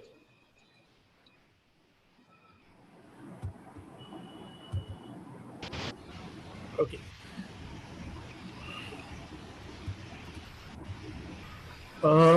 We're just trying to do a comparison. On the left, you see the gurus of yore. You see our first vice president, and then, of course, President Dr. Radhakrishnan, the birthday of whom we celebrate as Teachers' Day. And the arrow says everything about the guru below him. And on the right are the new age gurus. So let's just approach the new age gurus. We know a lot about the gurus of yore. We'll give it a shot about the new age gurus getting you there.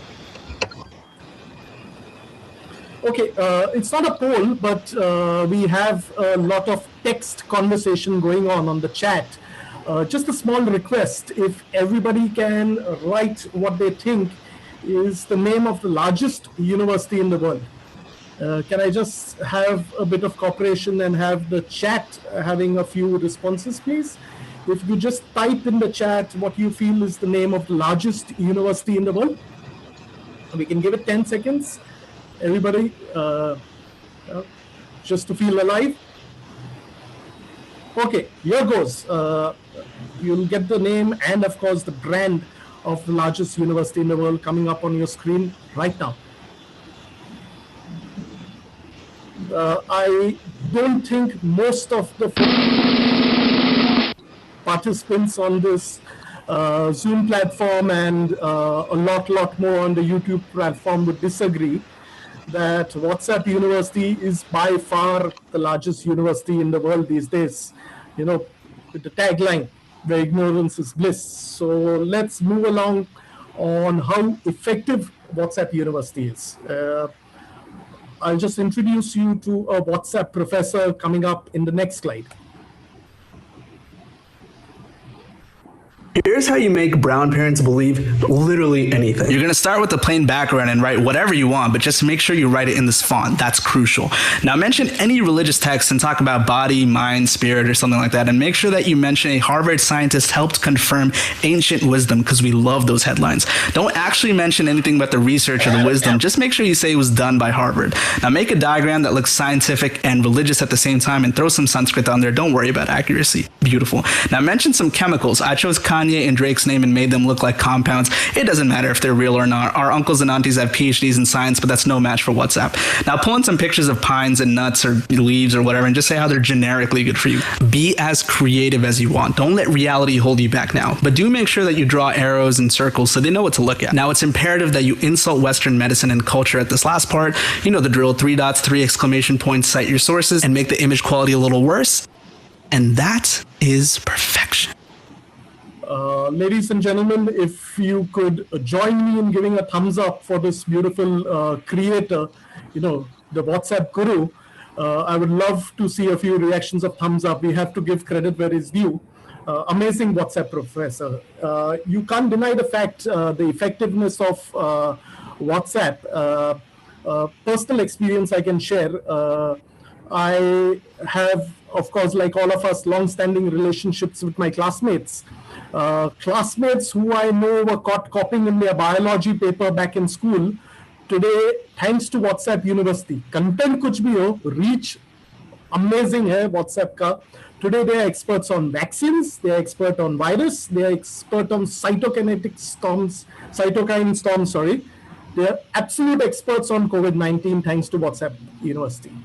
So now we'll go on to the true gurus. We're talking about applications in the very beginning. The simple reason why apps comes in first is because they are a part of daily life. You know, I've kept the kitchen quiet today because of the webinar, so good excuse for the wife to use Swiggy to get pizza. Or let's say, you know, for the ones who are seeking a spouse, you have Bharat Matrimony. In fact, I'm keeping an eye on the clock here because at the end of 40 minutes, if I don't comply, I have an app here which I know Captain Shivangi is going to use on me, and he's going to buzz me this way. You know, there's an app for telling, okay, time up. So we'll just talk about the apps. Of course, there are just a few sample apps. And please understand, when it comes to learning, we're trying to share as much as possible to help candidates learn, not just for examination purposes, but to help you ease out your workload, have more operational efficiency on ships. So these are just a few apps. It's just a sampling, very honestly, just a sampling of over an hour's effort of a few apps. I have, of course, focused more on local apps, which are good. We have a lot of reliable apps made locally, say from publishing houses like Bhandarkar, or even ARI is doing amazing jobs in training, stepping onto the app platform. So these are just a glimpse of what we can offer in 40 minutes of what you should be downloading on apps and what is available on the Play Store or the iOS platform, which can help you learn, help you gain reliable knowledge, and make your life on board a lot simpler and a lot more effective. You can have apps which are, you know, static. They are just giving you static data of what's in a publication, maybe downloading the, you know, collision provision regulations verbatim, or the MARPOL. Or you can have apps like is on the right side of the screen, which are going to assist you with your job on board. Say the navigation calculator app, it's a multitasking app, chart plotting, it even focuses on theory. There's a misconception that people who use apps will lose their basic skills and theory. I beg to differ. It encourages them to go back to their basics. It encourages them to use traditional methods and stay in touch regardless of rank or experience. So you can see that along with those calculators, there is a theory section as well. So the apps will only supplement the current traditional knowledge. It will not replace it. They can live in a parallel space. The center one is, of course, one of the favorite ones, where it is not just study, but it is also testing and assessment, self-assessment. In these COVID social distancing times, you don't really have the benefit what we had of peer study, each one doing a group study and peer review of each other. So you can take the help of the app, check your ROR knowledge. The app allows you to study it, familiarize it, test yourself. You can see it's question number 38 of 235. And most of these apps, more or less all of them are free, or few of them may have a marginal cost in app purchase or something, but a very nominal fee. But we focus more on the free apps. Coming up to the second page, like I said, you can go up from a very complex, draft survey and oil VCF calculation apps for chief mates of wet and dry vessels, or it could be a basic one, first ship cadet, or even a rating who needs to understand IMO signs and symbols before he goes on ship. There's no sense, having the sticker on, glowing in the dark to IMO performance standards and you not knowing what it means. So there are simple apps, very basic apps. You have apps giving you all-in-one solution. On the right side, we see the nautical almanac, ASTM tables, the Hinship tables, in fact, and the tide tables, all available on one single point app, giving you a lot of data on a click of a button.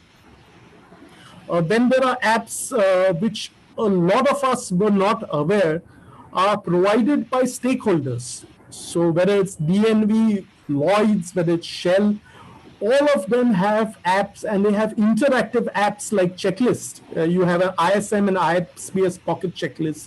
You have a port state control checklist. You have a fire safety checklist, LSA checklist. All those things, of course, they don't replace your own company's ISM checklist and policies. That is the parent of your procedures. But they definitely supplement. For a quick check, you can use these to maximum.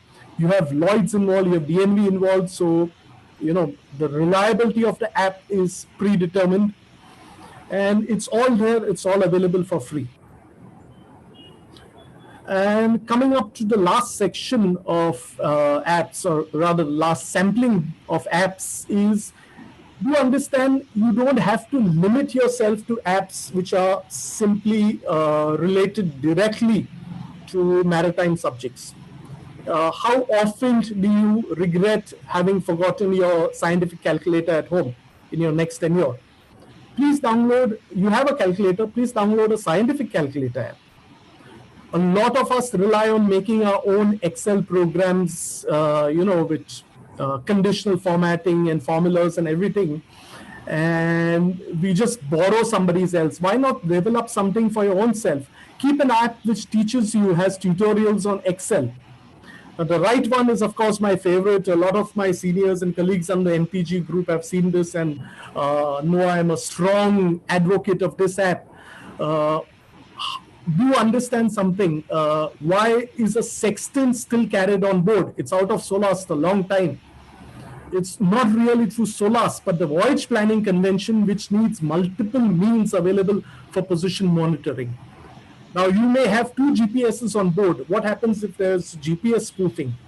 What happens about the common power supply? What happens when the 24 volt DC circuit board catches fire? Sparks out, and everything goes for a blink. Now, what do you do then? The app on the right is something called GPS Test by an app developer called ChartCross. On a simple basic, the cheapest Android phone today is something like 4,000 rupees. On a simple Android phone, you can download a 4 MB app which will track not just GPS satellites, it will not just track Galileo, the Chinese Beidou or Compass, and it will of course track GLONASS, but also now the most modern phones are tracking the Indian global positioning system offered by ISRO. So that is a great step forward in local. So imagine you have the reliability of multiple fixes by multiple GNSS systems. And best of all, it not just gives you sunrise, sunset, and compass and speed and height and everything. The most important thing about this app is what few apps give you. It works offline. Yes, it works without a network, a data signal, and it works on a 4,000 rupee phone. So imagine what you already have since years, and you're not taking full benefit of it. Or are all apps reliable and safe for use? Now, that is the million-dollar question which should have come into the 400 odd participants right now. And I've just taken out an example. It's an example of an app developer I just found in the last couple of days. I applaud the efforts of this. He or she has made tremendous efforts in making apps. A lot of apps designed for obviously beginners, cadets, etc. And they are well-made apps, but I'll just need to run a poll. It's not a poll, just a text question actually again, a chat question. Now it's about dynamic draft. How many of you would believe that when moving from calculating a static draft to a dynamic draft, that squat is the most important criteria, that increases your depth of the vessel below the waterline maximum. Squat is the most one. So in the chat, can you say yes, squat is the most important, or can you give a thumbs up side to it? Anybody on thumbs ups? The squat. Okay. Viraf, sorry to interrupt. Yes, sir. Can you hear me? Yes, sir. The app which you described, which can be put on less than rupees 4,000 Android phone, in chat I can see many people asking what is the name of that app. Definitely. So in the Q&A session, we can discuss all that. It's called GPS Test by ChartCross. The developer is ChartCross. The name of the app is GPS Test. For the benefit of everyone, I'll write it in the chat. Yes. So I'll just do it in the Q&A, sir. I'll just do it in the Q&A. All of these, sir. This thing. Thank you so much, sir. Just appreciate if everybody can just wait till the Q&A, and we will definitely address all of these, and we'll share all the information here and in future also. MTG is always open for such queries. Getting back, again, how many of you believe in the chat, if you could write, I believe that, say squat, or give a thumbs up. Squat is the most important factor for calculating dynamic draft. It influences the vessel the greatest. Once we're done on that, let's see what's the reality. Example, dynamic draft from the vessel is based on a lot of factors, not just squat. I'm just talking about 2 here. As an example, I've taken a ULCC beam 65 meters. I can take a small bulk carrier with 32 meters and still the data holds good. CB of 0.75, speed 6 knots. Now, this is what the squat value is at 6 knots for a ULCC. And remember, squat is, for this kind of vessel, it's going to be by the head. It's a trimming motion by the head. Now, conversely, how much do you think if this vessel heeled by a mere 2 degrees? By a mere 2 degrees, and you can't prevent heeling. You can control squat to some small extent by adjusting your speed. But heel, if you have a beam swell, if she did heel by 2 degrees or a rapid high ROT turn, how much do you think her draft will increase as dynamic draft for a mere 2 degrees? This is your answer. By a mere 2 degree roll, it's going to increase by 120 centimeters. That's more than double of what it gets affected by a squat. Imagine a 5 degree, this figure goes up to 3 meters. Even for a smaller vessel, this figure would have been somewhere close to 60, 70 centimeters, just for a 2 degree roll, a very much smaller vessel. Now, this is what I'm saying, that the app which I investigated was fantastic, great effort, beautiful, but it's incomplete. It talks about UKC calculations, talks about dynamic draft, and it's got a pro version also, a paid version. It's a fantastic effort, but unfortunately, it leads the fresh deck cadet to believe that squat is the whole and soul of dynamic draft and UKC calculation. So that is one kind of typical example where the app has to be used with caution. Use it, but know its limitations. Talking about downloading apps, points to remember: the app developer should be an individual or established of some known repute. We saw, class societies, our own local publication house, our training centers, our simulator providers. These are reliable software developers. See the age of the app. It needs to be there for a long time. See the number of downloads. If you see 500 people download, don't be the 501st guy. Wait a day or two till it picks up. Check the reviews. Again, compare apps on the same subject. You may find something better. Don't be satisfied with the one app that you've downloaded. The size of the app is important. I don't expect freshers in this market where they are struggling for jobs. I don't expect you to buy a big, capacity, expensive mobile phone. So apps which are smaller are definitely easier to run, easier to store. The ones which work offline, like that GPS test, are added bonus. Pay attention when you are downloading first to the frequency of updates given or revisions. Too few means that the developer is not really interested. He put a product up in the market, to gain popularity. Now he's not maintaining it. Now that is a problem. It is not up to date with updated knowledge. It may have cybersecurity flaws because there are viruses coming each day. And I'm not talking about the COVID time. Okay. The ones which are too frequently updated, of course, have a problem that there were too many glitches in the first place. So he has to keep on sending, he or she, of course, has to keep on sending a lot of updates. So beware of those types also. Do cross-check the contents of the app. Please, I just showed you an example. Cross-check it with other means, other sources. If they are calculating apps, please take the effort of manually doing the calculation once or twice to see if everything is on order. And just remember, don't go blindly by reviews. It's a new app. Somebody who's developed it in an MTI may just get all the students to say thumbs up. But that doesn't mean that 4.5 with 500 reviews is always a safe app. Always use apps with diligence and caution. I'll just request our host for the day, ARI, to put up the poll, which I'd share. If the poll can be shared, Mr. Ankit.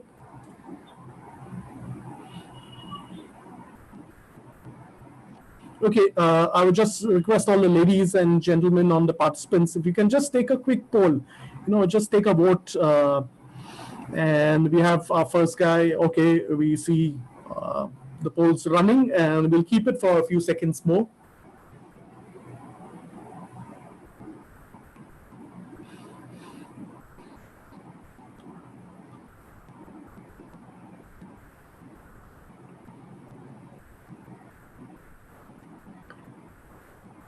And we can have a countdown of 10 seconds where we stop the polling, or we'll let it go for a while. Let's give it a full minute. Just good time for me to check the clock, okay, on schedule.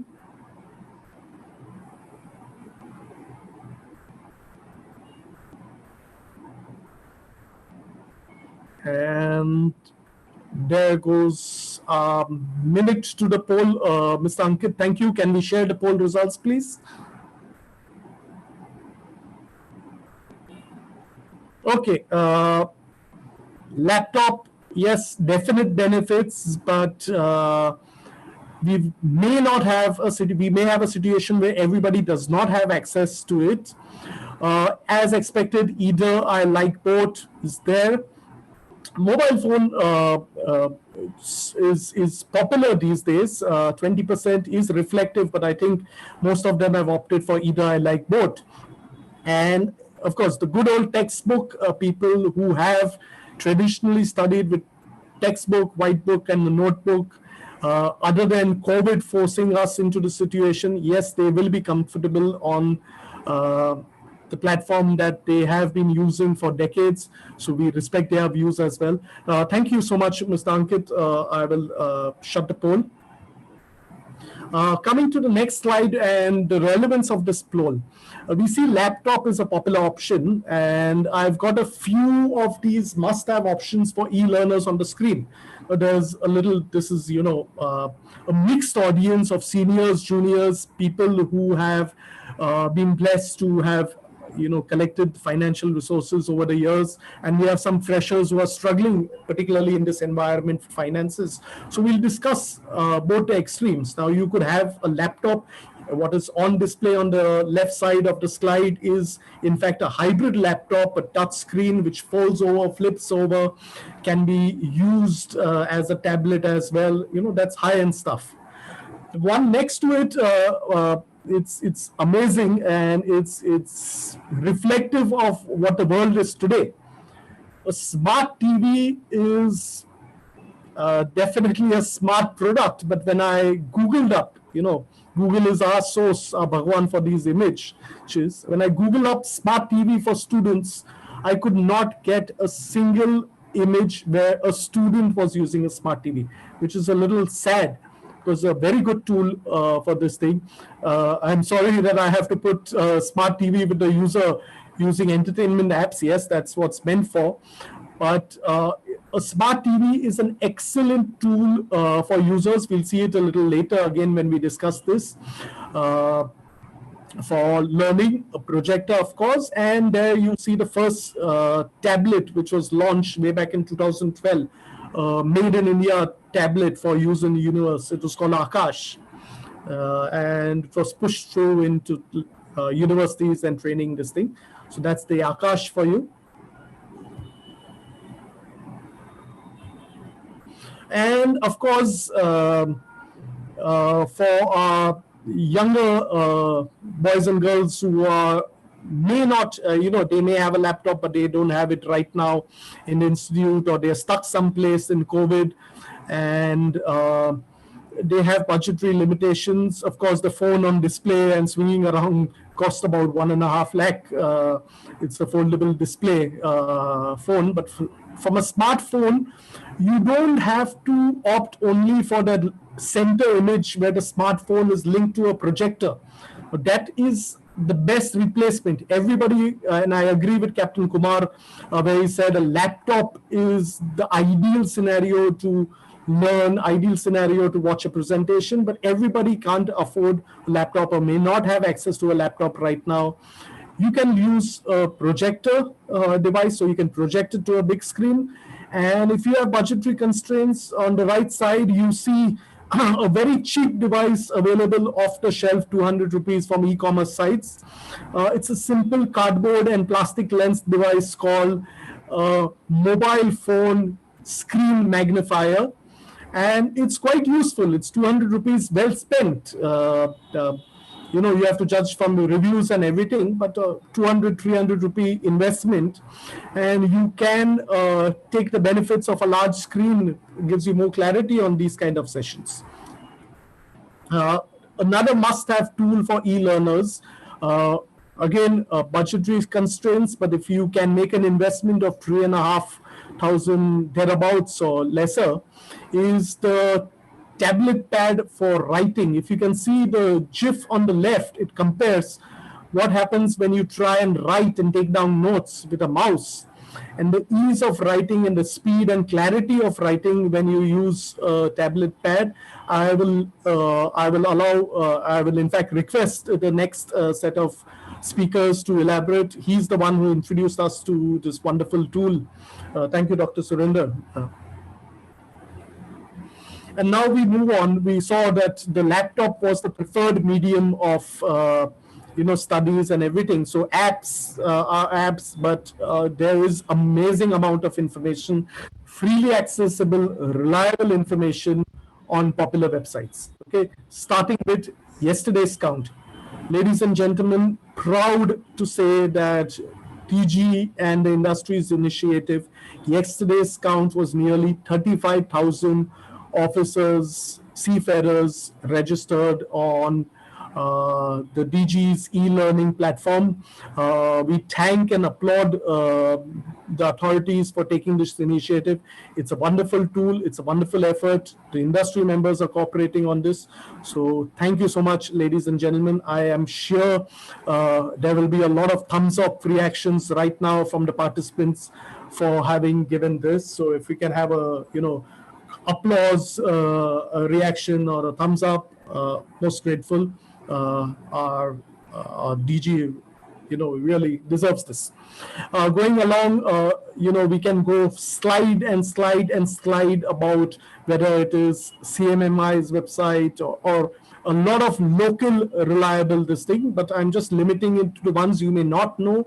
There are a couple out here for the nautical and engineering side. Inmarist or the NI website gives you up-to-date information. You have publications. We have our local publications on the e-platform already. They have a lot of apps already, our local publications. They give a lot of verified, reliable information to keep you up to date on the scene.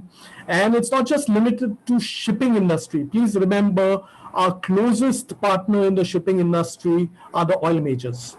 Shell, in fact, has something called Maritime Partners in Safety. They have a wonderful site for this, and they have, learning tools where you can go from learning from incidents to LET engagement tools, all free, all easily accessible, all needing very limited bandwidth. So you can go on to Shell, the website. Of course, we have the UKHO and we have IMO as well. A lot of and it's sometimes it's a little sad and disappointing that we see people using pirated products, and even sadder when we see they use pirated, outdated products of documents and items which are officially available for free on these sites. Please check for the official version. That will be the latest, most up-to-date and authenticated, and they are most importantly free. They want to share the knowledge. So please encourage us, go to these websites, and that's just the gist of what we'd like to go on. And again, it's been touched upon by Captain Kumar, and Dr. Surinder ji will also touch upon it. Captain Nigam sir spoke about this. There are a lot of websites which help you develop your e-learning, help you develop your presentations for people who are studying and giving online demonstrations, online submissions. There's a wonderful site called onlineconvert.com. It converts almost anything into anything, a video format to another form, a video format, a GIF file into a video format, a PDF into a document, a JPEG into a PDF. You throw anything on this website and it does a wonderful conversion for you. Again, free of cost. Same goes for a site, a very glamorous sounding name, but it does the job. I love PDF. So explore these sites. These are safe sites. They don't need registration. So it says log in and sign up and log in and register. You can use the tools without logging in and registration. And you should definitely explore all these. Okay, we are talking about e-learning all the time, and we come to a stage where almost right now we are only on e-learning, but you have to be a judicious e-learner. See, on the left, I have JRC's official, a screenshot, not the manual, a screenshot of the manual. JRC for its 701, 901, and 2000 models of EGDIS have about 6 user manuals. They are beautiful, they are descriptive. Each element is covered in each independent manual. It's got full page screenshots. But again, handling ENCs and AVCS in a JRC machine has a 186 page PDF manual. Feel free to use it. You have it, it's there for you. But are you aware that UKHO and the British Admiralty, all you have to do is go on YouTube and press in the search bar, just type in AVCS and JRC, and there are about 8 to 9 videos legally there. They have taken permission, and all you do is AVSA plus JRC, and you will have 8 to 9 videos there. And if you can see this one, installing AVCS update media, a 48-second video, ladies and gentlemen, 48-second video, which you can pause at every step, you can understand, you can replay, you can in fact, do it live with your EGDIS on ship and see if you're doing the steps correctly, accurately. And the surprising and shocking part of it, this video has been there since 2013. You can see the date, July 9th, 2013. And there are only about 6,700 and odd views. It's truly shocking how we are not utilizing the digital platform for this. And mind you, it's not just limited for JRC. There are about 11, 12 models of EGDIS there, whether it is Maris, whether it's Furuno, Tokyo Kaiki, whatever, it's all there. It's all free. You guys are on YouTube day and night, guys and gals. Okay, please subscribe to these channels. It's not just about EGDIS, it's about the latest requirements from IHO, ENCs. Be aware, be alive on this. That's Admiralty TV, that's the NI, and of course the Maritime Trainers Guild. Whatever we do today, whatever we have done in the recent past, everything is available on the YouTube. It's all there. You can pause it. You may find 3 hours at a stretch a little difficult on certain days. Watch it for 20 minutes, please. Pause it, restart it again. You can see all our distinguished speakers right now on the screen. A lot of them have taken the time and been present today as well. And we really are grateful for their efforts, and just a little effort from your end as well, ladies and gents. Just the final couple of slides, and on time checked again, so no buzzer for me. And if you are on a notebook, it's good. I have a notebook on the right. I have some post-its stuck on my screen just in case I forget some key issues. But if you are needing an online substitute with all the classes going online, and this is just one product, again it's a Microsoft product, again it is free for most users, but Google has something, there is Evernote, and there are a lot of products. I'm just taking one.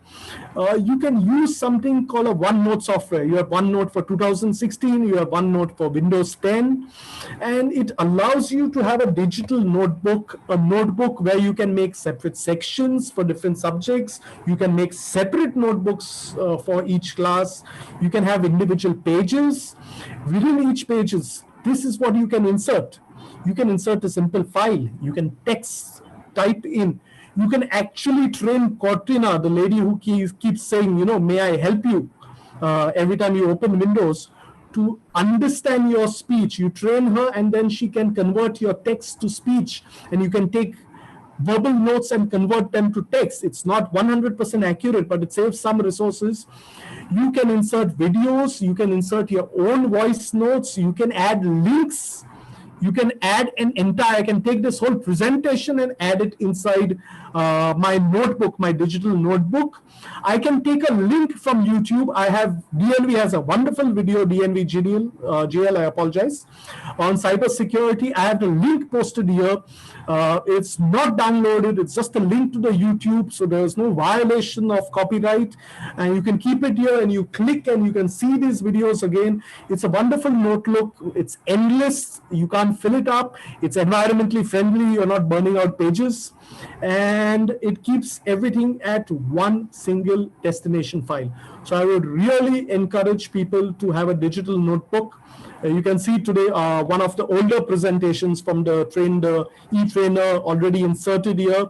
In fact, it can do basic maths equation. If you can draw the maths equation or type the maths equation, it actually does the calculation for you.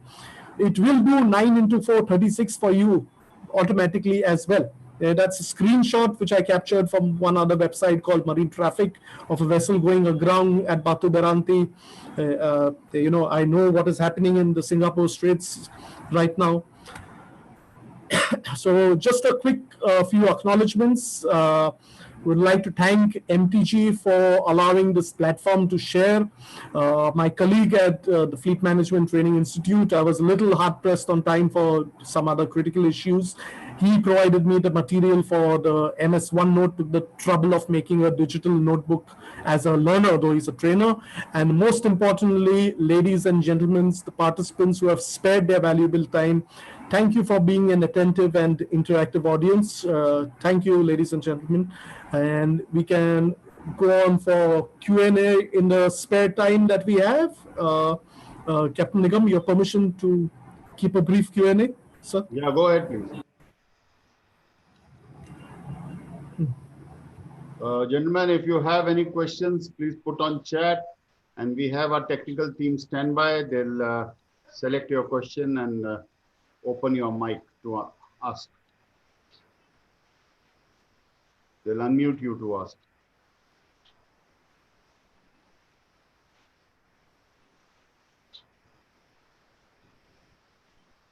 Regarding your salutations to him, I'll prefer reactions like thumbs up or clapping instead of writing. Yeah, very informative and all that. Yes, later. Question, answer. Any question? Yes, a question from Mr. Roshan Kumar, sir. App for Tide Table 1992. I'll have to inspect that. 1992 was the almanac. I will check with the app developer if he has something. We are in touch. He's in fact an MTG corporate member also. I will check with him if there is an app for 1992 table. That being said, a lot of apps which have reasonably reliable tide tables downloadable, and go for a local app which knows the local waters better. Okay, I have few questions coming up. How to be part of MTG? Well, go on the website www.mtgi.in and you will have a membership form over there. Students can become associate members and others can become life members. Just go on the website www.mtgi.in. I'll type it over here. Mr. Mukund Lagu had a question. Can I insert my videos in OneNote? Definitely, you can insert anything which is a file. You can, in fact, don't even need to insert a video. You can use your webcam and make a video live and just it captures. You can insert your own videos. You can insert your own voice notes. You can allow it to use the webcam and mic to capture it automatically. You can put links to videos. There was something about GPS. I just need to scroll back, which will work.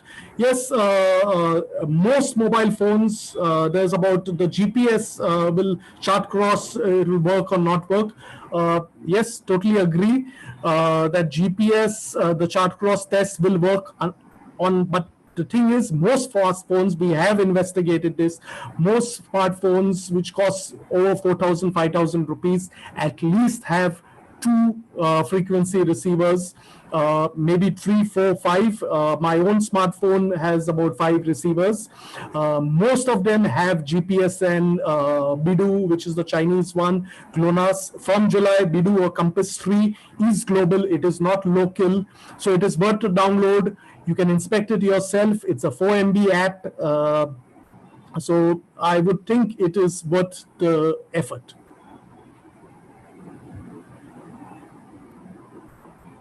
There are a few questions which are related to orals and MMD. That, of course, can be taken by the relevant speaker as to when and how those will be conducted. I would be sticking only to my subject profile. Thank you.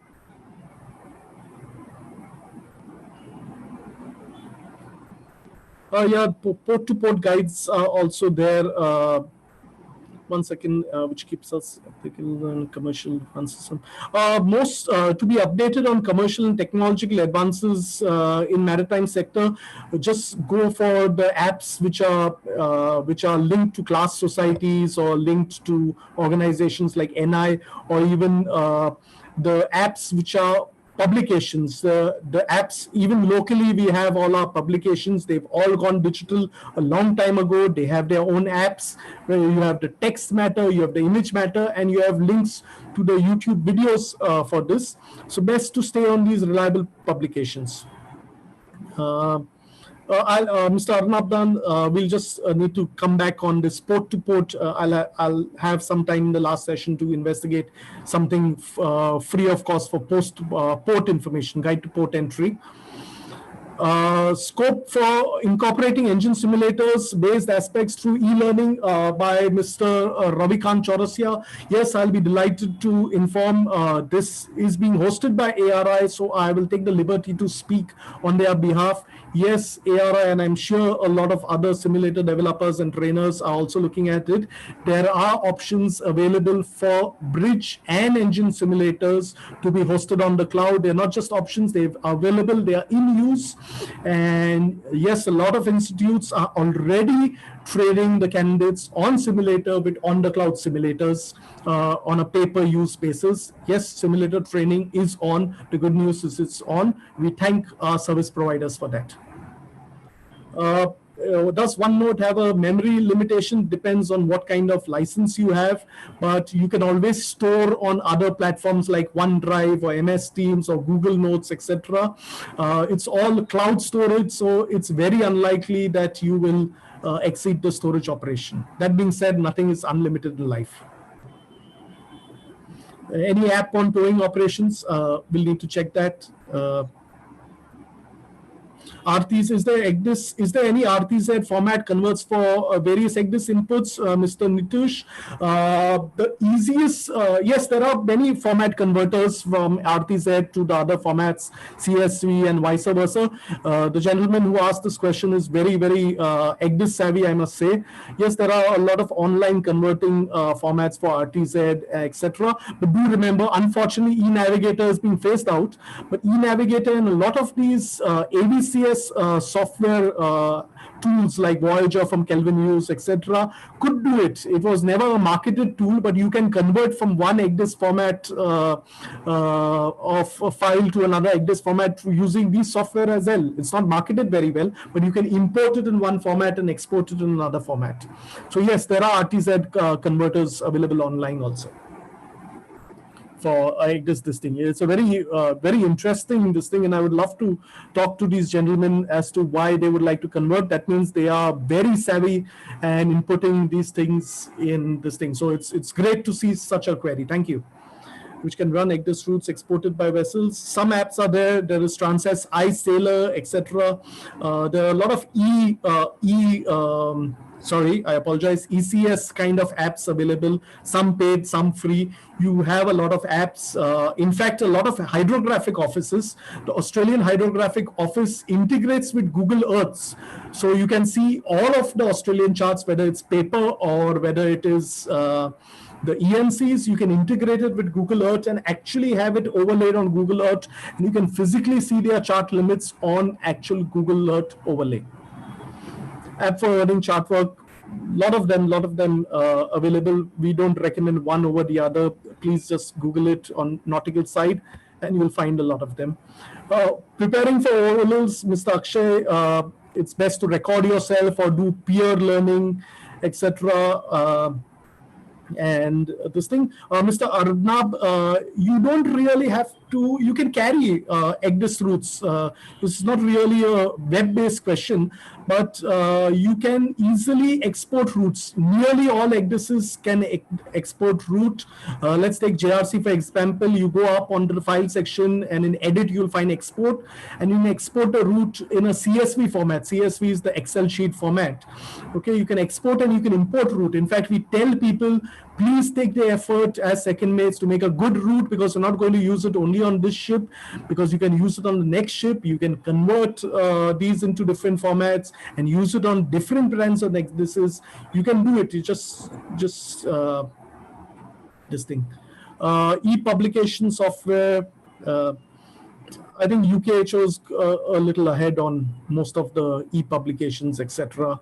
Though they don't have a very nice app, I must admit. British Admiralty has almost no app presence. They have one which last they published in 2016 to report inconsistencies on publications. But unfortunately, British Admiralty or UKHO does not have a very good app-based system. So I think I should hand over to the next speakers, and we can take it later on, once again in the group Q&A. Okay, thank you, Captain Viraf. That was a very, very informative presentation from you, and I'm sure a lot of people must have gained a lot. And what I can see from enthusiasm in question and answer, and the way you handle them, excellent, and thumbs up and clapping. Yes, of course. A lot of people before I said are already doing it. Yeah, very well handled. So, gentlemen and the ladies, we'll have a short break, coffee break, and thereafter we will resume again for the last presentation. So, stretch your legs, have some tea, coffee, and be back. Ankit, can you play the video in the meantime? What time will be back? You need to tell them.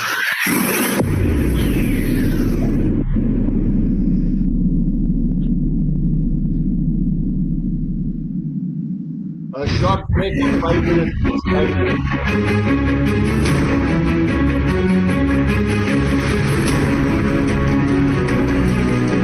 India has a proud maritime history. Indian seafarers account for about 10% of the global maritime workforce.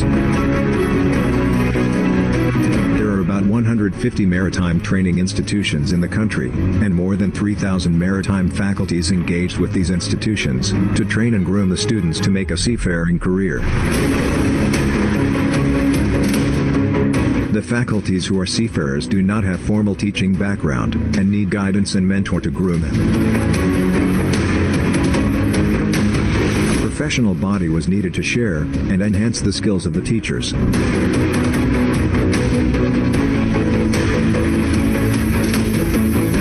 Maritime Trainers Guild was the first and the only professional body in the country, which is congregation of maritime professionals focused on training and development issues related to seafarers.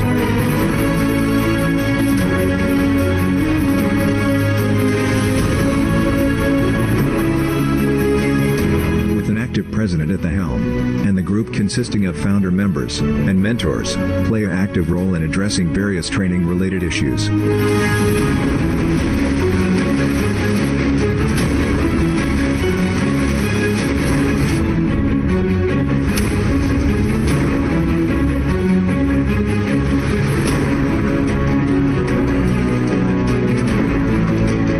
Maritime Trainers Guild has conducted various seminars, workshops, meetings, to brainstorm and bring innovative and programmatic solutions to enhance the maritime training.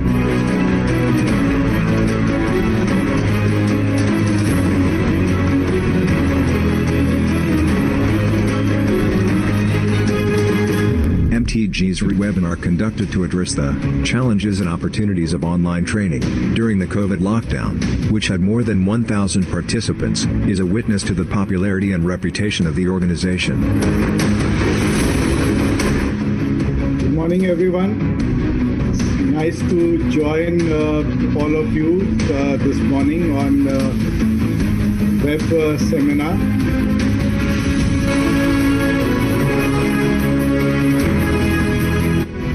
COVID-19 has taught us one thing, and that is to be connected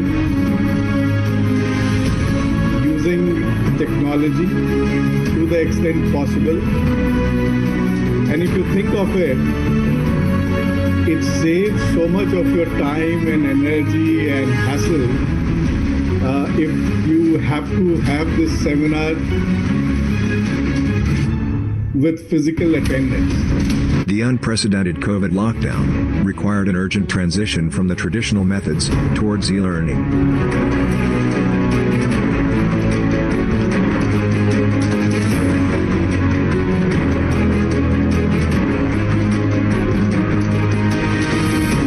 The team of MTG worked relentlessly to deliver the basic 2-day workshop, Train the E-Trainer, which had an overwhelming response from the maritime faculties not only from India, but also had international participants. The overwhelming response and feedback from the participants inspired the team to conduct a 2-day advanced E-Trainer workshop. A select group of participants who expressed their interest were trained hands-on to reinforce confidence and enhance their skill on delivering effective online lectures.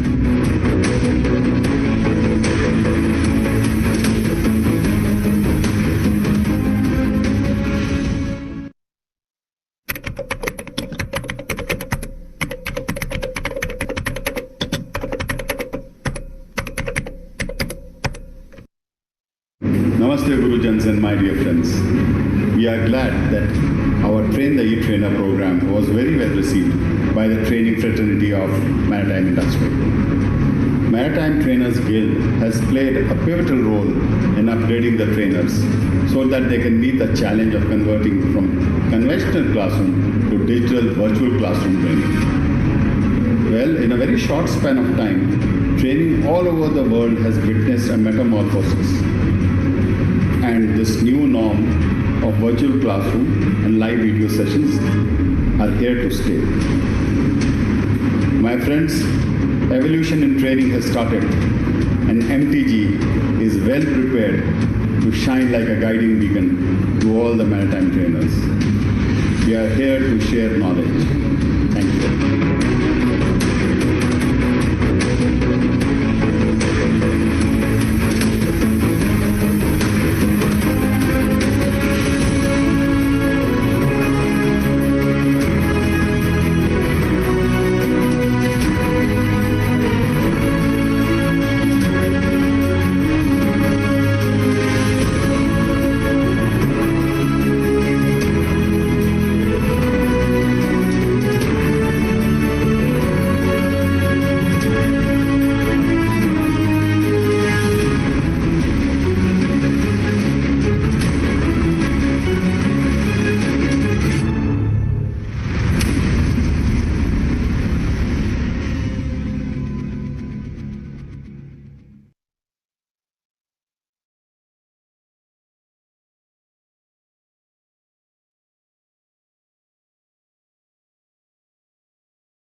Okay, we are back then.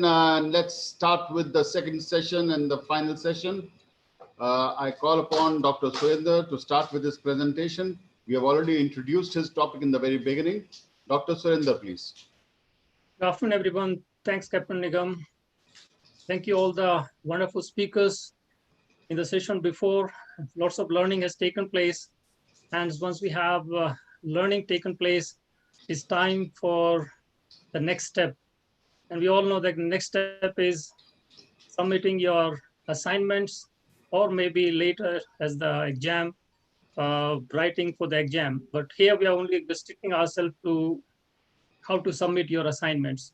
What else needs to be taken care while you write your assignments, all that is put into the next 25 to 30 minutes of my presentation. Let me just share my screen for you.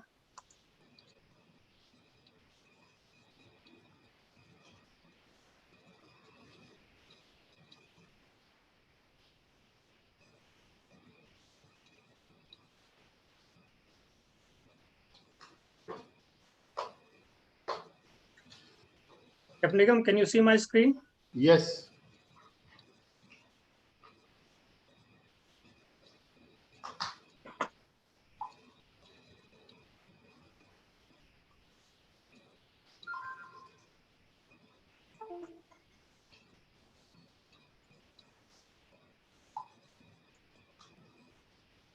All right.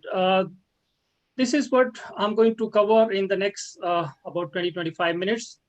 What is digital presentation about, and a brief about content writing, because that itself is a big topic in itself.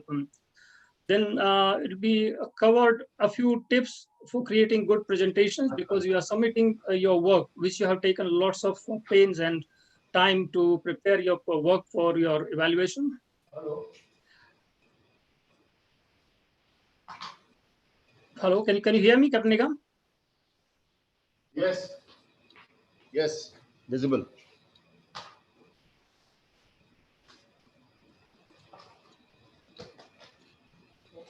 Captain Nigam, am I audible? Yes, loud and clear and also visible. Captain Nigam, am I audible? Yes. Okay. Can you hear me? Sorry, yeah, it looks like there was some interruption in between. Okay, then we go on to the common digital presentation tools which you might be using as a student or as a presenter for sharing your work. What all it takes to share your work? What are we using currently and what is there in store for us in the near future? Then I will take you through some basic steps of content writing. That can be very tedious step because content writing is a task. And many of us, we really fumble on this in the beginning itself. And I'm going to take you through those simple steps which can be avoided. Then there are some simple tips for and the skills for content writing. That is what I was mentioning here. And then before you submit, the final check. So that's all about the contents of my presentation today. To begin with, let's discuss now what is this digital presentation and the content writing. We can say that the content writing itself, it involves great skills, and writing is an art. Many of us, we know many good things, but when it comes to reproducing it, we probably don't do well. And that's where we miss out the important part of the evaluation process or the assessment process. Contents have to be the current one, have to be informative for the purpose. Now, the purpose is evaluation and assessment. Whatever you have put in, that must be appreciated by the person who is going to evaluate it as your tutor and must be relevant. The digital presentation, some of the speakers have already covered a lot about it. And of course, as I said, there are going to be a few more in future. But currently, the most used presentation tools, the digital presentation tools are the very old and very handy one is Microsoft PowerPoint. We use Skype meetings for presenting ourselves, Zoom or Geo, and many more which are there. And these all things can be augmented thanks to Captain Viraf, who did mention about live screen sharing and the whiteboard. And of course, also there are new tools which are there. And I hope if I get time, I might probably give you a small demo on that. So these are the various things which are going to be the part of the digital presentation. When I present, it could be in various forms. And the forms, most of the time, we start writing, and that is a regular text.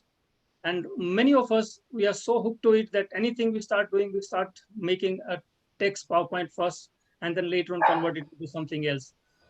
Our presentation or our submissions could be in the form of a list of items which probably you want to see from your side. It could be in the form of a table, which is very handy, which is a proof of planning on your part that yes, you have made a table, and tables can be used in various forms, and they can be a good source of telling that yes, you are prepared and you've done a good job about your presentation. Lots of graphics. You saw some PowerPoints this morning, very interesting. My PowerPoints are just plain PowerPoints, but they were very interesting and very catchy PowerPoints. So you can make that with the help of these graphic elements. You can also add today, you can exploit technology to the best, and you can make videos and some sound presentations if it is permitted by your tutor and your institution. And of course, animations are always welcome, and they can change the way you have presented yourself. So that also is possible. But yes, it all has to be seen whether such kind of presentations are permitted by your tutor and by your institution. This is just a beginning and an eye-opener for just to make some small tips for creating a good presentation. Some of them, I myself must have not followed it. Some of you might observe that, but yes, these are some of the important things. Deliver one message per slide. If you are using PowerPoint, be sure that you only create one message by using that PowerPoint. Don't make it crowded one. Avoid full text sentences. That means don't just write and say. So just put limited information into that and then speak for yourself when you present it.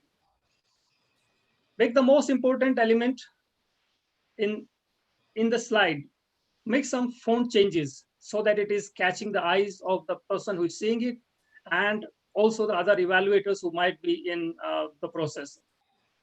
Make some use of some contrasting things to make the steering of the focus of the people concerned better. And this is just a standard, not a standard, but it's a practice that use maximum 6 objects on a slide. And you see, I just followed that. It is just a 6 of these on my slide now. So just try to follow that when you make use of a PowerPoint.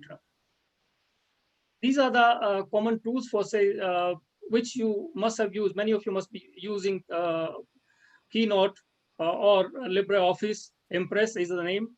This has got lots of variations in the market, but more often we straightway come down to, again, the old horse of this, and that is the Microsoft PowerPoint. That's what I'm also using it. But these new things, they add value to it, and you might like to try them out before you settle down for something which you have decided. If you look at the Google Slides, there are some benefits of it which I've tried to highlight here because this is part of the Google Drive suite. You just need to have and use your Google account for this purpose. The slides, they can have a small range of templates. So you can choose the best which is suited for your job. So you can make it a better presentation. You can easily edit text as well as insert images because you're working on the big software that is Google. So whether it is a shapes or sizes or images or videos and diagrams, so that is the benefit of this. You don't have to search for something separately. So all those things are available. So this is what is the better part of the Google Slides, which you might like to use in your PowerPoint presentation. This is Haiku Deck, which offers a very large range of visual and this is free. Basically, the images and all those things which you have, you don't have to pay for anything. So it could be a possibility that you can probably use and try and probably settle down for Haiku Deck as well. Then there is something called Keynote, which in a brief, thanks to Captain Viraf, who did mention about a few things, and I'm sure this is going to be also used by many of you in future.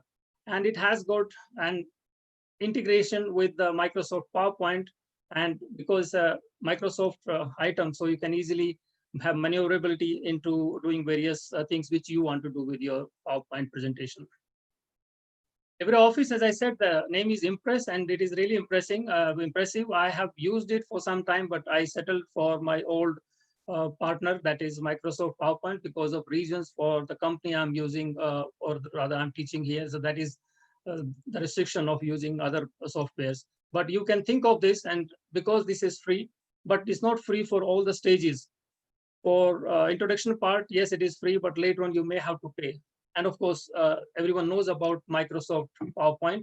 I'm not going to talk much about it, but yes, there's one issue here which I would like to highlight, that you have OneDrive, which you can save and share your presentation very easily, which is a topic to be discussed after, say, about 10 minutes or so, when we talk about sharing of your work with your tutor or with your institution.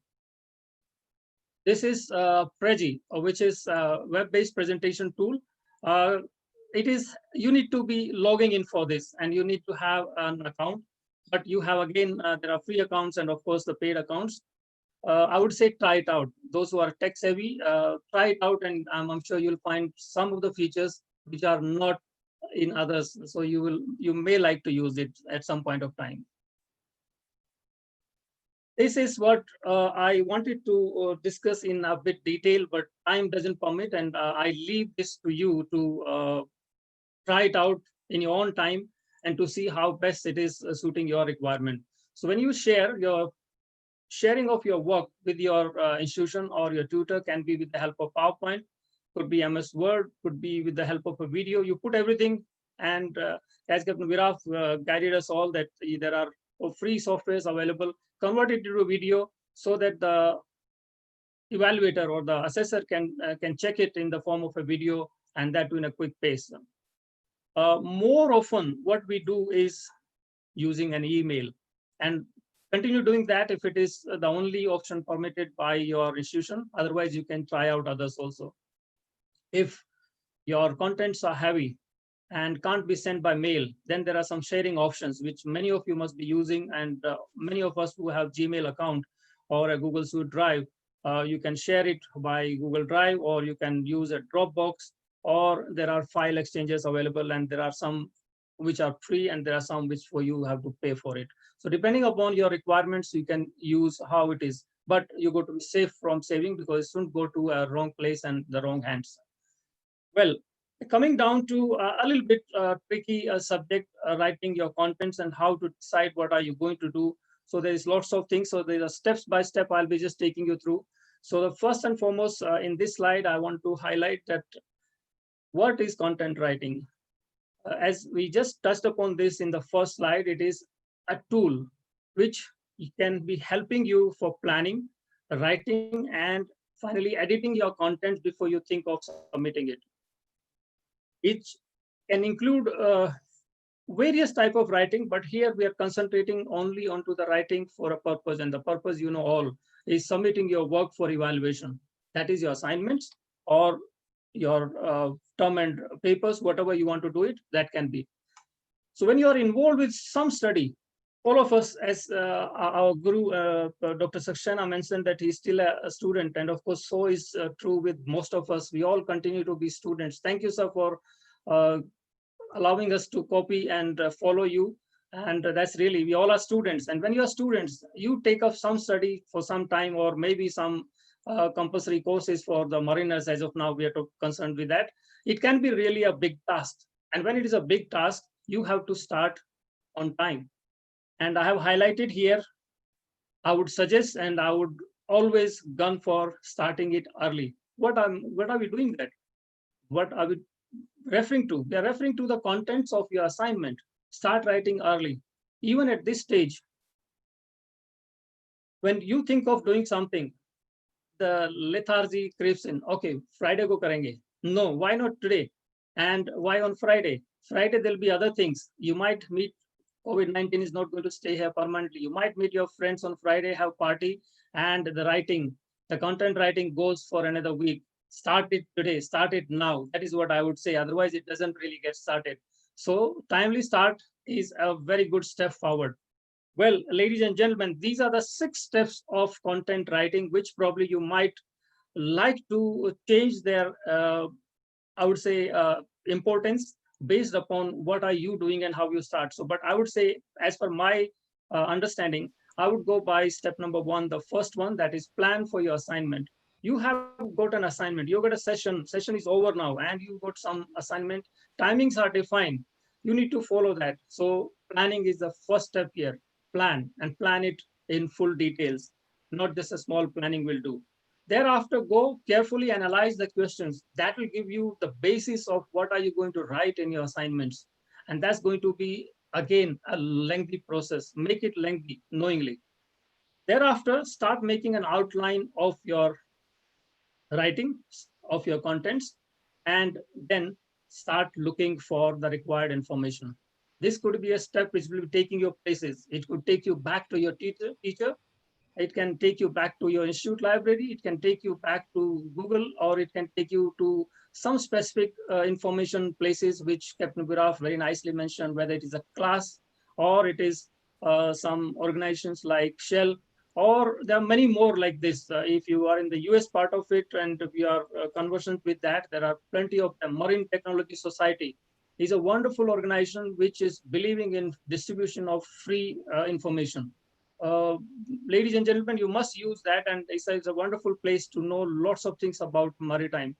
I would say again that is Maritime Technology Society. I've been using it because they also have a DP part of it, and that's my job. I've been learning and teaching DP for last about 14 years now. So I more often end up using IMO and MTS, that is Marine Technology Society. That is where you get your required information.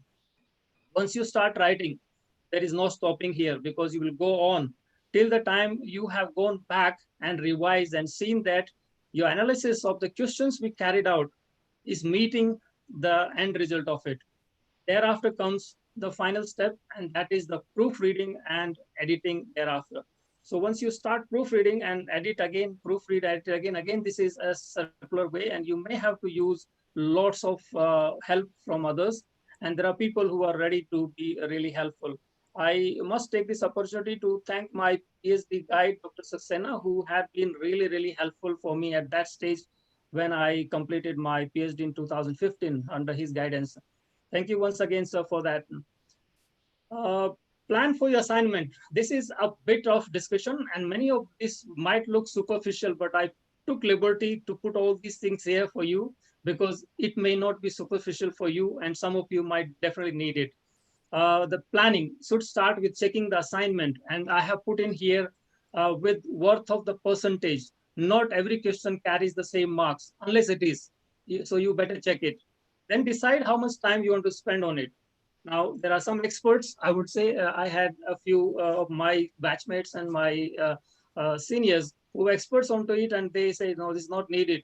So they will know how, I don't know by what way, but their guess is to be always right, and they will not spend too much of time in planning, but they're always good planners. Then look for the details, what your tutor is looking for.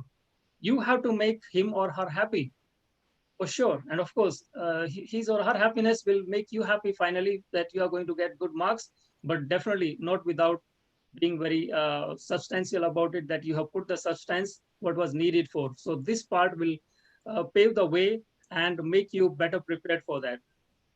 How many parts are there? And these parts carry how many marks? You do it right now. So if you do it right now, this is going to help you to plan your timings better.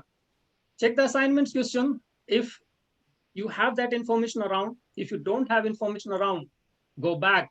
Where? To your tutor, to your institution, and they'll be happy to assist. As I said, they are always there to assist you to make sure that you learn better.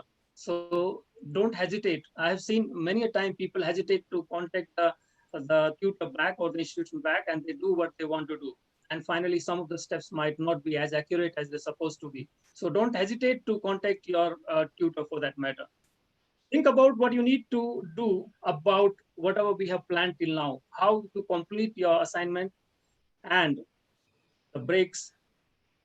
Now, breaks are important, not from in between the presentation, but yes, how to break up this and break those into tasks to do. So you made your list, you've broken down the tasks, and now you can take up task by task. So it'll be a better one for you to complete those tasks on time.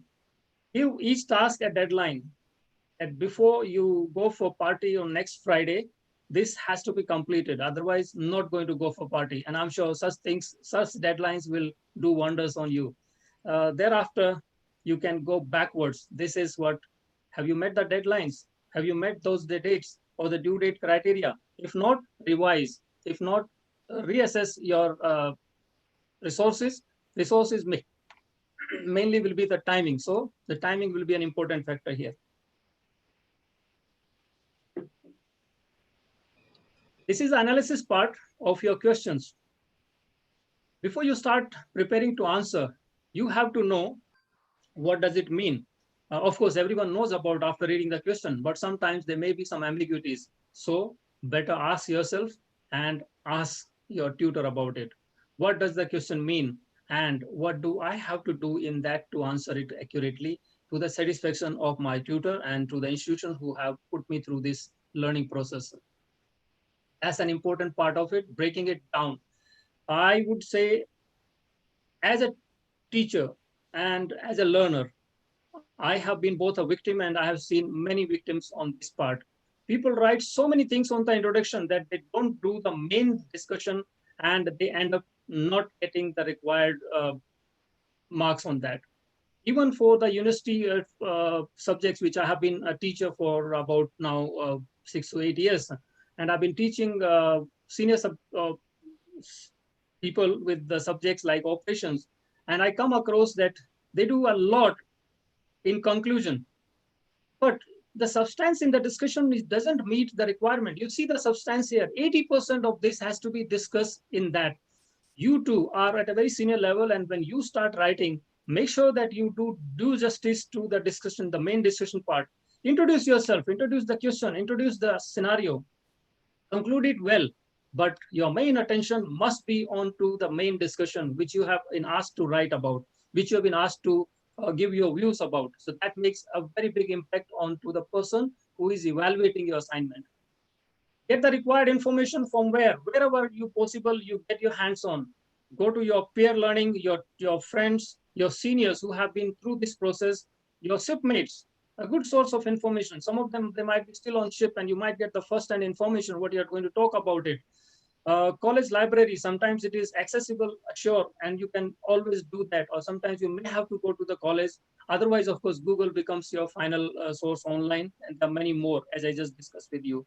So you have to identify, be in touch with your colleagues, your friends, and your teachers. They will tell you more about it, that which kind of online sources you can use for this assignment. Sometimes the institution itself gives you the guidelines below before giving you the assignment, that this is what you can use it. Because the idea is to get the best out of you, not just the evaluation process. Evaluation is just to get the best out of you.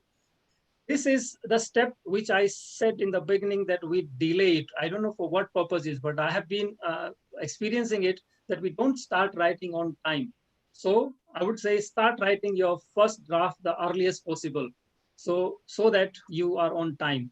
Use the outline, then thereafter start filling the gaps. And sometimes a few points might be left out. So when you revise it, you might return back to here for doing that. Write free. Your flow has to be very free.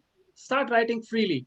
When you go for the final part of it, when you go for proofreading, probably that will be the time to come back here. Otherwise, don't just copy and paste. That's not going to help you. You start writing freely, and remember, you are the best. You can do it. You can do it better than what is written onto even Google or other places. You may find the best is sometimes, this is my option, that some conclusion may be written, that, okay, what I have learned, what is the conclusion of this? So I start jotting down that in a very rough way. Some people don't like it. Some people say, no, conclusion has to be the last one. Of course, after you have written the full paper, then you go for conclusion. But ladies and gentlemen, I leave this good decision to you, because you are the best judge. If you feel a brief about conclusion you write now is going to help you, do it, because you can always amend it. It is still in your hand before you have submitted it.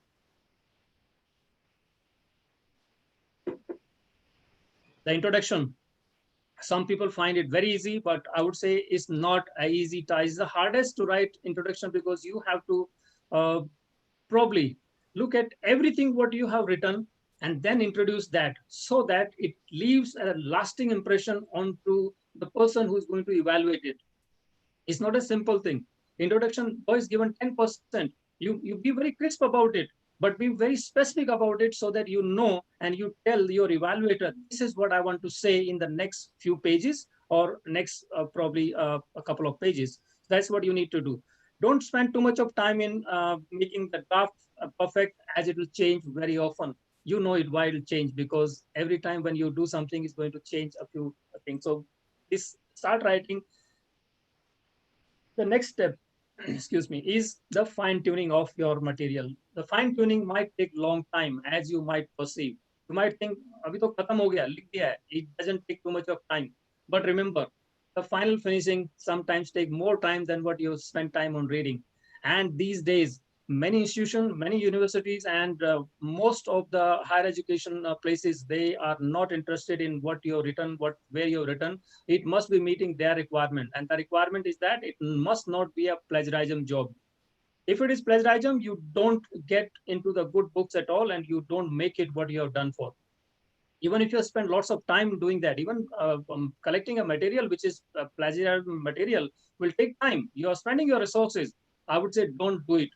Start writing it. And free flow. Put the free flow in practice, and I'm sure you will do much better job in a few days of time.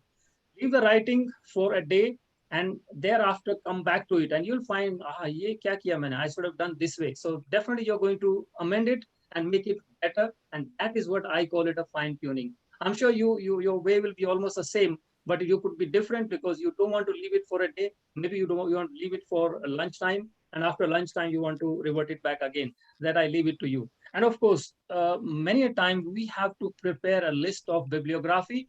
So later on, it becomes difficult, ladies and gentlemen. I would say start making the note when you are writing it. If you refer something, jot it down.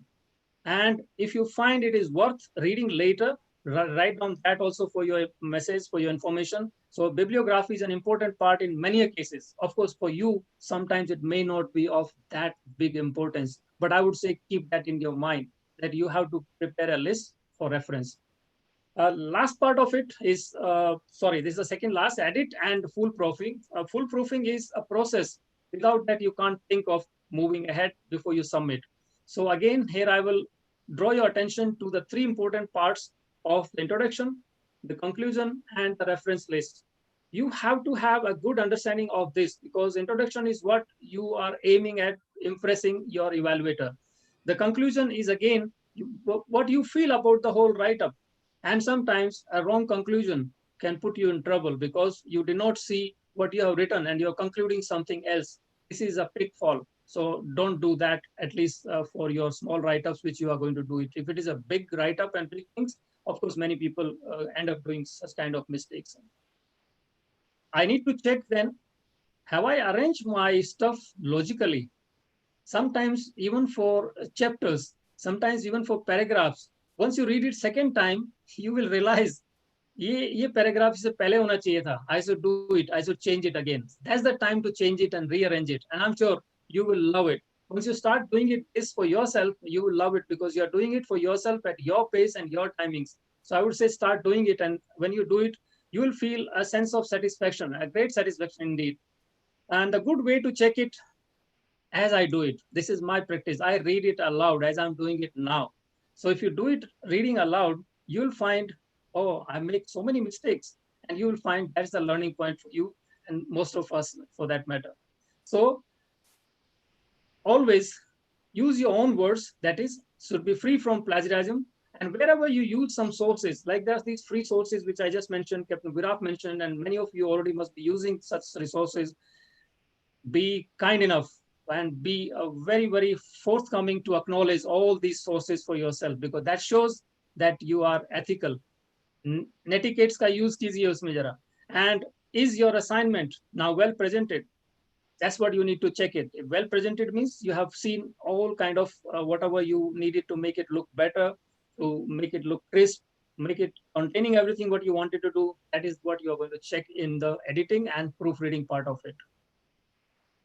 The last part of this is checking for the details.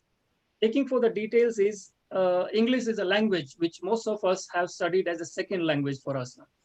Those of you have the first language, and of course you'll be doing much better, but people like me who started learning English in the 6th standard onwards, so it was difficult for to go in for. So the first time is always not the right time. So I will have to do it again to check it whether I've done it correctly or not.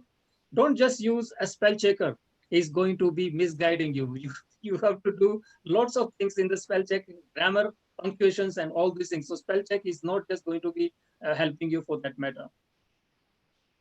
Thereafter, you have to check, and this is really speaking in true sense may not be applicable to you. Why I'm saying so? This is APA referencing. That APA referencing is for actually the American standard, basically, and more often used for higher studies and researches. Of course, you can do it. This will be appreciated by your tutor, by your organization, because finally, your organization is going to put your work sometimes maybe for references and maybe for other things if it is a good work, and it's going to draw lots of attention worldwide. So if you follow the international standards, it's always better. That raises your level again. So I would say raise your level. Use APA referencing wherever possible. And any differences, any issues, you can always refer the net, and I'm sure you'll get more information. You can contact the Maritime Trainers Guild, and teachers here would always be happy to assist you for that. Then page numbering, of course, sometimes can be very tricky, and be very careful that you numbered it right. Sometimes the organization gives you how to number your pages. Many organizations say it has to be on the right-hand corner top. Sometimes people say it can be anywhere. But if you number the pages, this should be the right one. And in your references, in your table of content, they must be matching. Otherwise, again, it takes you back to a bad presentation, which probably you may not like to that. Also important, I was referring to some of the prominent colleges where I'm a visiting faculty for the MBA students, and I found a fantastic assignment presented online. And when I started doing it, I found there is no ID and there is no name. I don't know how it was submitted. Of course, it was easy to trace because it was submitted online, but then I can't do that. It has to be done by the university, so they have to go back, and it took more time to track such things. So make sure that you have put all your details as it is required to be. Well, ladies and gentlemen, before we finish this topic, I'm sure I have more material for you, but I won't be taking you through that stress because it's already my time supposed to be getting over. But I will definitely look for the tips and the skills which you might follow as a content writer, which might be helpful. And sometimes if it is not helpful, like it's preparing you for the job for a later stage, that time you can look for the information more in details. The tips and skills are something like you have to have your text easy. You don't have to be a big time English speaker like some of our politicians do, and I'm not going to name them now because it's not a platform for that. But when he speaks, half the public won't understand. Those who understand, they are also scratching their head. ये बोल तो गया क्या बोला लेकिन इसने. So don't be that. Just be very simple English and try make your text also very easy to understand, because the idea is not to prove your English here. The idea is to prove your subject. Writing style has to be good. And I just mentioned to you, start with your basic introduction. Then you go in for main discussion, and thereafter you sum it up. Make it concise, make it crisp, make it factual, and don't move away from the topic. It doesn't mean if your English is good that you go on to some other topic and keep writing and finally you bring in the topic again. So that's not really needed. So be very focused and be very factual about the assignment. That's where your first step of making your questions readable and making your questions more known to you will help you here. Keep your content very simple. Keep in the direct speech. This is where your English vocabulary and your English knowledge will bring a good help to you. Never put in indirect speeches. Always keep it for direct speech only. Separate paragraph for each key concept. Never mix two concepts into one paragraph. It is not considered to be a wise thing. Normally, before you end up, you must summarize the content so that it is read by the evaluator in the same perspective. Keep the headings or subheadings very clear. It has to be very distinct from the heading when you go to the next heading or next subheading.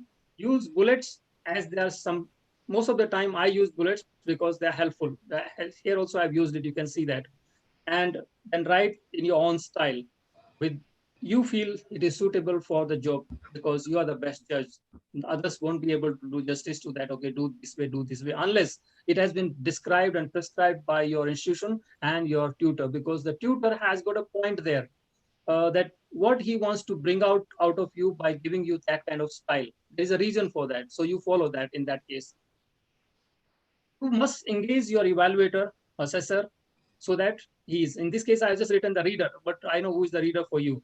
And sometimes it has to be seen that what are the expectations of the reader. By the time you have finished your class, you probably will be the best judge again. What is your teacher expecting out of you?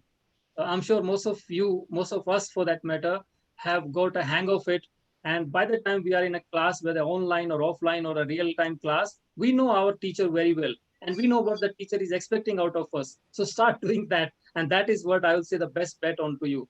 So that's what I wanted to tell you. But this is a brief last few slides. And thereafter, I will be stopping it. This is how do we achieve what we have seen? How do we achieve it? This achievement is that we have to do our reading. And I told you the reading could be loud reading. Reading could be something which we do today, that you copy most of the material and then put it in a place and then start putting into the shape which you felt is right for your assignment. Make sure that you're going to actually use it. The reading list which you have done, Because when you're making the list, there are lots of things floating around in your mind. Oh, I want to do this, I have to do this, and I have to do the summation part of it. For the summation, I'll be using this part. So when you make list, make sure that you really follow it, because that's the time you're planning it out, and follow your plans thereafter.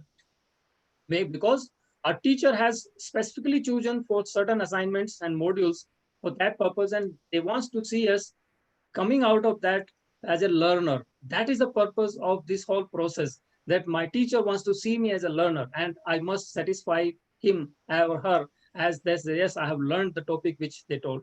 So the part of it which I would emphasize here is written again in blue color here. Not just the material which you have with you or the institution shared with you. I would always say, get your hands lay on to the other resources and try and read it. This is definitely going to give you dividends, and ladies and gentlemen, because it's going to help you and prepare you for your further job. As Captain Kumar has been emphasizing on to being a good, successful person. So interview sometimes becomes that first stage. And sometimes very good people, they bungle onto the first part of the interview because they have missed out onto something important here. So that's what reading some more information are going to be interesting for you and going to pay you rich dividends for this. You have to work your plan, make your plan and work your plan, and keep checking, keep yourself into your schedule. Are you following the schedule or not? Captain Viraf and Captain Shivangi, as they've been talking about an app. So I hope they're not going to use that app on me now, because my time also must be up. But it's saying when your time is up for doing some job, so your phone or your tablet will warn you, hey, my friend, you haven't done what you're supposed to do. Stop today's party, stop today's outing, be at home, it's COVID, and get on to your job and complete it because your schedule is saying so. So a reminder always helps. So keep your reminders very strong and follow them. Plan your time, keep the pace with the schedule you made. Now here you have to be realistic. Don't sleep over it. Don't schedule a writing session for the weekend. As I just told you time and again, I'm repeating it here, and that's the reason I highlighted in blue color. Never schedule your writing session. Do it now, do it today, and start doing it. And that's what I would say, because as I said, you may have some different priorities coming up. Friends might call you. Of course, there might be some family issues also as well. So you have to keep a good time at your hand. This is the last part of my presentation, and I'm saying ask for help. Whenever you need it, ask for help. And remember, your tutor wants to help you. Your institution wants to help you. They want to see you better. And no one is going to deny help. You might not get the response the same way as you expect it now, because the teacher also might be having some assignment to do or some follow some schedule. So they will come back to you, but never shy away. Ask for help. That's what I wanted to tell you, ladies and gentlemen. I hope you found these a few slides, what I presented here, useful. And I want to see some of your presentation doing some international uploads and bringing laurels to you and to your institution and to us as the maritime fraternity. Thank you, everyone. And I'll be happy to take questions if you have something after this. I'm stopping my presentation here. Over to you, Captain Nigam. Thank you, Dr. Suren. Thank you so much. Well, throughout your presentation, we were all quite transfixed, and especially those who are working on projects and thesis. This was wonderful for them. Well, three highlights from your presentation. First of all, काल करे सो आज का राज करे सो अब पल में परले होएगी बहुरी करेगी कब. That was your tagline. And then Excellent. The entire thing you rotated on 3 points: introduction, main body, and conclusion. So of today's event, I started the introduction. The main body was filled by 3 wonderful speakers on netiquettes by Captain Kumar Haldorai, on apps by Captain Virat Chijgar, and on presentation and content writing by Dr. Suren. And in the end, Dr. Suren said, ask for help. So I am asking for help now from my good friend, Captain Shivangi, to do the conclusion. Excellent. Thank you. Signing off. Captain Shivangi, unmute and do the conclusion part of this event.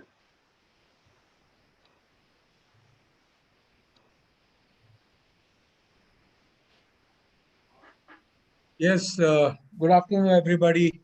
And we are finished with our presentations. I hope it was very interesting. If you all found it interesting, please type I on the chat.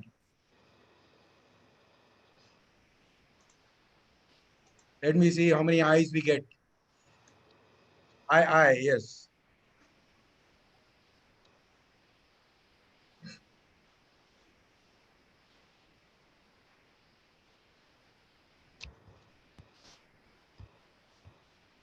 Oh, it's really gone viral. It's gone viral, and uh, I meant AY AYE, but in today's digital world, it is I. So a lot of people have put it as I. Great. So we are achieving our objective of what we intended to start off with, right? So. Gentlemen, thanks a lot for all the eyes that are coming in. And now back to the eyes on the screen. I would like to present a word of thanks first. Okay. A lot of effort has gone into putting up this particular first session, the first course of the Train the E-Learner. And I would like to thank all those who made it happen and all the fantastic presentations that we have seen. We hope to keep continuing this because there's a huge numbers of our seafarers who require to be involved in these particular courses. I would like to start by thanking our mentor, Dr. Saxena. Okay, so he started off with a keynote. Thanks, Dr. Saxena, for that. We had our resource speakers, and I'd like to thank them for it. Captain Nigam, Captain Kumar, Dr. Surinder, and Captain Viraf. Excellent presentations, all of you. Thanks. I would also like to thank ARI for hosting this particular TeL on the Zoom platform. A special thanks to Ankit and Captain Gaurav for participating in all the discussions we have been having. Believe me, gentlemen, we have been discussing this for over a month and last about 10-15 days almost every day, right? I would like to thank the Marax Media, Captain Kamal, who did a lot of campaigning for it, and a lot of others who, even without being told, did go ahead and spread the word around. Last, but definitely not the least, all of you gentlemen who participated very enthusiastically in what I have been seeing in the chats, in the eyes, all that really counts. That's what really matters. Thanks a lot for that. And I'm surely all of you gained from it. And we are looking at very good response to this particular TEL that we at MTG have started. And we have now seen that being the response very good. We have got a lot of calls saying that the notice was short or they couldn't get the invites. Okay, it's also a DG requirement. It's also a DG requirement that you require to be familiar with this in the 11.2, which was already mentioned to you. So, gentlemen, we have decided to conduct the next webinar on TeL on the coming Sunday, that is the 26th July. 26th July is our next one. I can see 300 odd participants out here, but I'm sure there are thousands of others who have probably not heard of it and would like to join this particular session. I would like Captain Kumar to put up the form, the registration form in this particular link out here. So Captain Kumar, can you put up the link for the registration? Of course, we have kept it very short and sweet this time. It's not a long one, just the bare minimums, just 2 or 3 questions so that we can correspond with you and give you more inputs to it. So Captain Kumar, let me just check. Have you put the link? Okay, so we're waiting for the link. Captain Kumar can put the link out there. Yeah, I'll just put freeze the chat. Yeah, please put the link in the chat.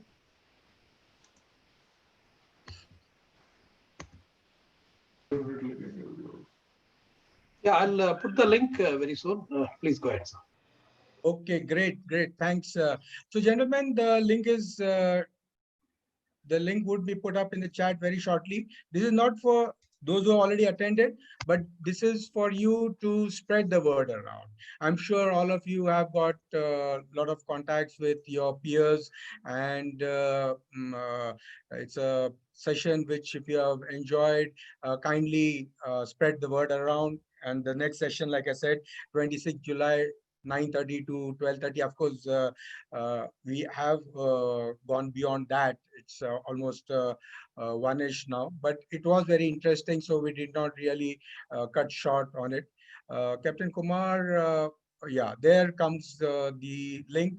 So HTTPS forms GLE so and so. So please copy that link and send it, share it with all your peers. Of course, we would also be doing the same. 26th, next Sunday, is our session.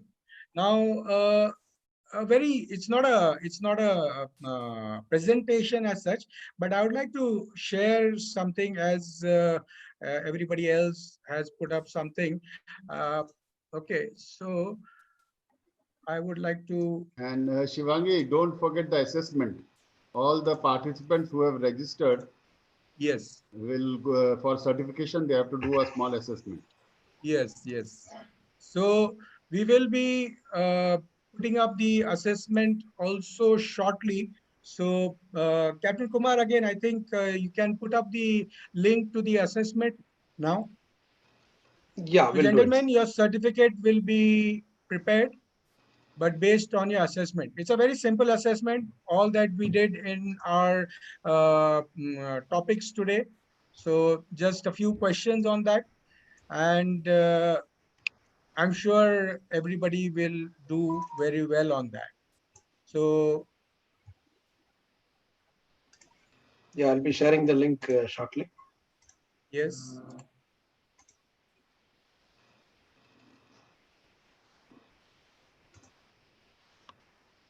The assessment link is with Ankit. He can put it on the chat. Okay, so assessment link, Captain, Ankit. I have put the assessment link, sir. You can please access it. Okay, gentlemen, there goes the assessment link on your screen. So on the chat, okay, so kindly click on that. You'll have a few questions, very simple questions, multiple choice questions are there. And kindly start on that. We are going to keep it very short and sweet. Maximum, I think you should be able to finish it in about 5 to 7 minutes. For those who are on YouTube, the link is put up out there on the screen. So you'll have to type it out. You'll have to type it out in a browser, maybe the Google Chrome, maybe your Edge, Firefox, Internet Explorer, whichever browser you're using, you'll have to type it out manually. Those are using it on YouTube.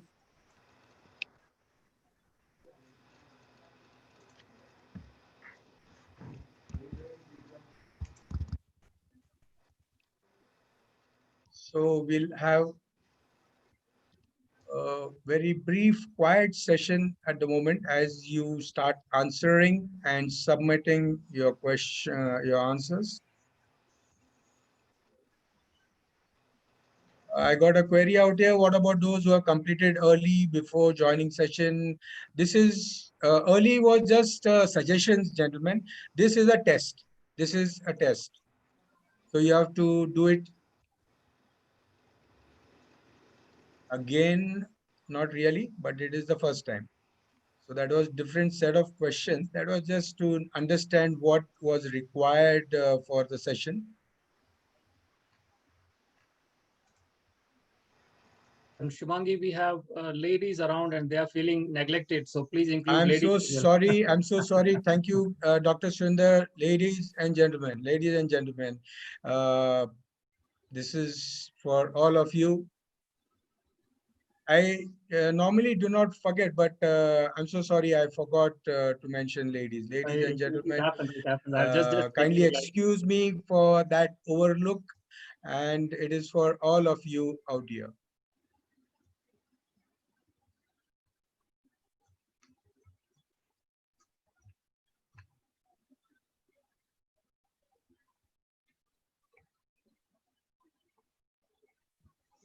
You have started receiving the response so far, about 4 responses. Please continue and submit your response. Very good. The responses have started coming as per Captain Kumar. Actually, in Twitter, they have a common word, "we people." So maybe in webinars, we can have "we people." So that covers ladies and gentlemen.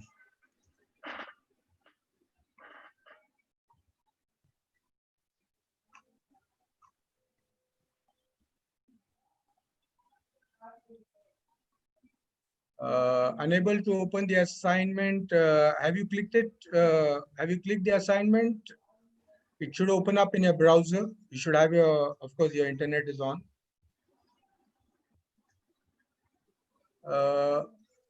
Kindly, Captain Kumar, please put up the test again. Some of them have not got it. I will do that, sir. Yes, certificates will be issued very shortly. Okay, so after we get all the assignments, it will be checked. And this is in digital world, a very fast process that we have put into place. And you will be getting your assignments before you leave, gentlemen. We will tell you in detail how you'll get a certificates. Yes, the test link has been put up again.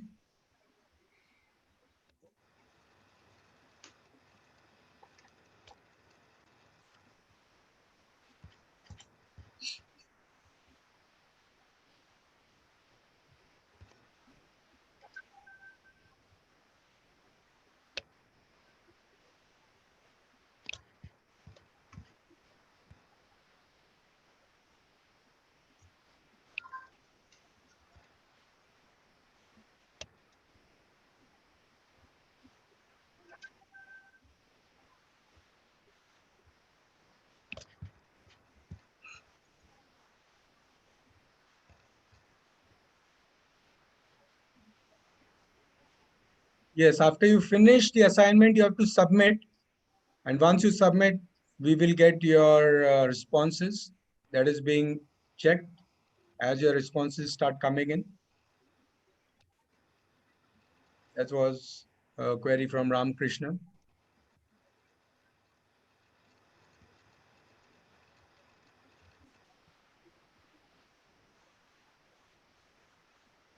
Minimum marks to get a certificate. Gentlemen, don't worry about the marks. I will tell you what the procedure is.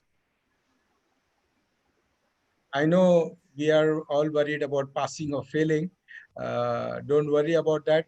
As far as you really make an effort not to pass, I don't think that would be the case.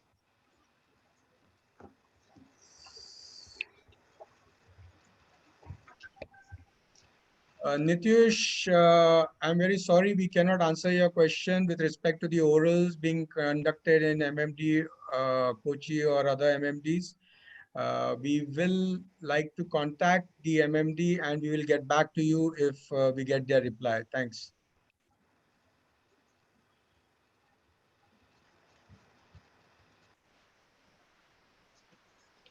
And CDC replacement, gentlemen, ladies and gentlemen, I cannot answer on that.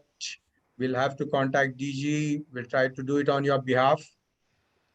Let's at the moment stick to this particular course. We'll go for Q&A of this particular session a little bit later on. We have received about 110 responses, probably another 200 more. Another 200 more. I'm sure it would be coming up shortly.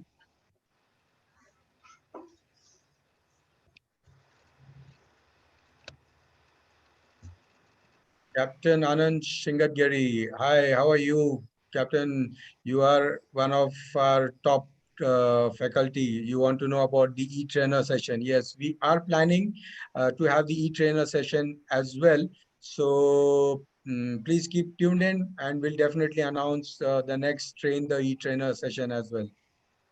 Should be coming up shortly, probably by the end of this month or so. I do not have a confirmation of the date, but we'll get back to you.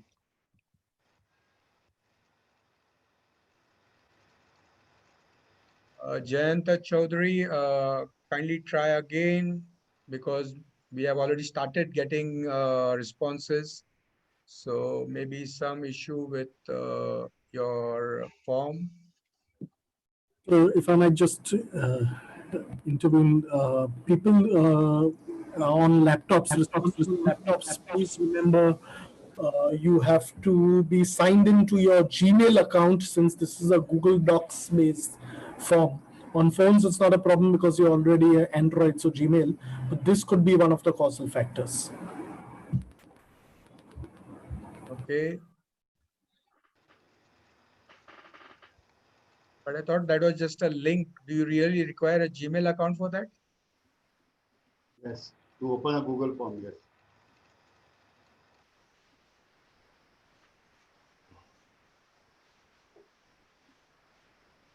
Captain Tappan Kumar, I did not get the link. Captain Kumar, please add the link in the chat once again. I think maybe he has missed it out because the chats keep going on so fast. Maybe he has missed it out. Freeze, Ankit, freeze the chat.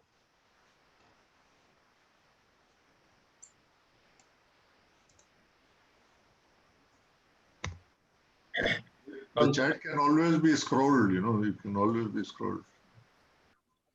Yes, sir, but it goes so high, it becomes very difficult. So we can freeze the chat and we can just keep the form which is published now. Yeah, okay, gentlemen, I'll give you 2 more minutes to submit. We will not stop you from submitting later on. We'll keep it on for till the end of day today, till 5 p.m. That's 1700 hours. I will just go a little bit ahead as you keep answering. It's a pretty simple thing. So if you could, Shivangi, we have got, pardon? We will another 10 minutes. We will freeze the assessment, sir. We'll be issuing the certificate now on the Zoom. People can do the assessment, and Shivangi, you finish your part because Sunday afternoon already beer time has started. I can see beer being served on screen. So the certificates will be issued on Zoom link. So we will issue it right away before the end of the session. Yes. So he can, Shivangi can do his part, what he is doing, and others can keep on doing the assessment. Okay, gentlemen, I've got something to announce out here. Apart from the certificate for your participation in this course, we have got another certificate of appreciation as well. I'll tell you what it is very shortly. But just taking a small thing ahead from what Dr. Surender presented with respect to content writing, and he talked about communication, just a very, on a lighter vein. This is what Master announced to the office. Of course, it's on a lighter vein, it's not reality. So he says, Fleet Performance Optimization Manager. I'm afraid a corporate capital mobile marine asset under my management has had a positive interaction with an immobile geological mass causing negative continuation of the marine mission. aground. So that's what he's doing. He has announced the ship has run aground, but please keep it simple. Keep it simple, keep it short. So communication is not to be too hi-fi, just keep it simple. Uh, so this is, we had sent a form earlier and, again on lighter vein, somebody was asked a question. You was told, teacher asked them to write an essay on the dog, and that's what he wrote. And he submitted it with his picture. Of course, that's not taken as an appreciation, but we had some very good inputs. And believe me, gentlemen, a lot of your inputs came in handy for us, and our presentations were also adding those particular inputs. So thanks a lot to you, those who gave some very good suggestions for the earlier form which we had sent. And we are sending a certificate of appreciation to all those who did a little bit of effort in giving us some valuable suggestions out there. Of course, this is just one of the sample forms, sample certificate rather. And these are all the names. We had 69 very good entries. And these are the names out there. Okay, so you can spot your name if it is there. I'll just keep it live for a minute. Sorry for the red marks below your names. I put it up in a bit of a hurry as I got the names in the last moment. So all of you had sent in your suggestions, and we put your suggestions into our presentations today. So thanks a lot. So therefore, our appreciation for you. Now we are having the test which is going on. Some of you are submitting. And again, on a very lighter note, that small little guy is confused why he got 0 out of 3. And the question was, circle the smallest number. And he circled 1, 2, 3. So he might not be totally wrong. So putting the question also properly is important. It should have been ABCD. Should have been ABCD. Yes, there could have been another way of putting it. So he's wondering, and I'm sure we don't have such questions out here. And if at all there were any such questions, we'll give you the benefit of the doubt for that. We have received 230 response, probably another 50 to 60 more, sir. Once any question answer is there, then we can put this certificate into the Zoom, and then people can download it right away. Okay, so Captain Kumar, I would first request you to put the link for the certificate of appreciation in the chat box. Yes, sir. I'll shortly share it.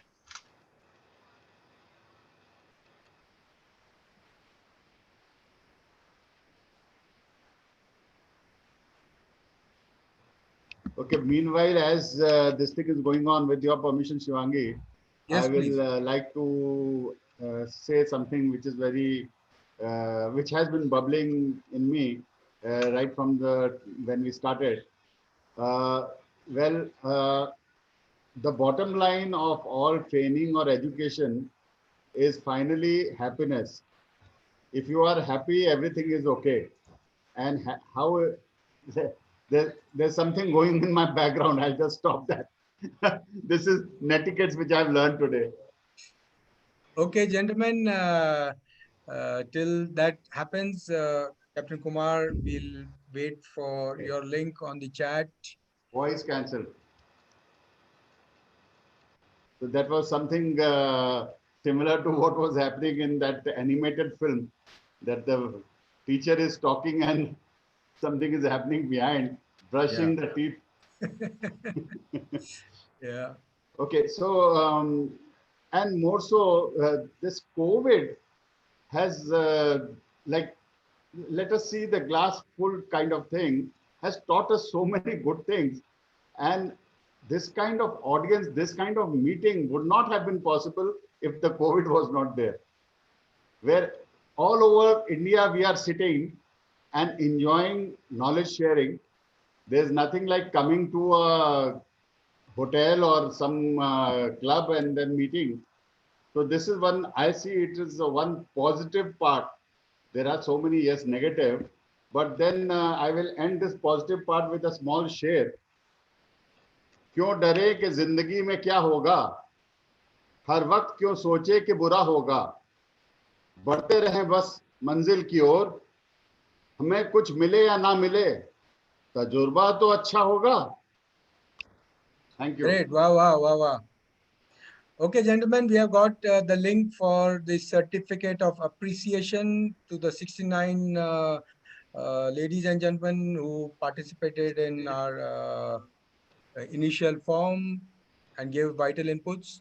And here also, now, Captain Kumar, I request you to put up the link for the certificate for this particular course, I can call it, the web course on Train the ED Learner.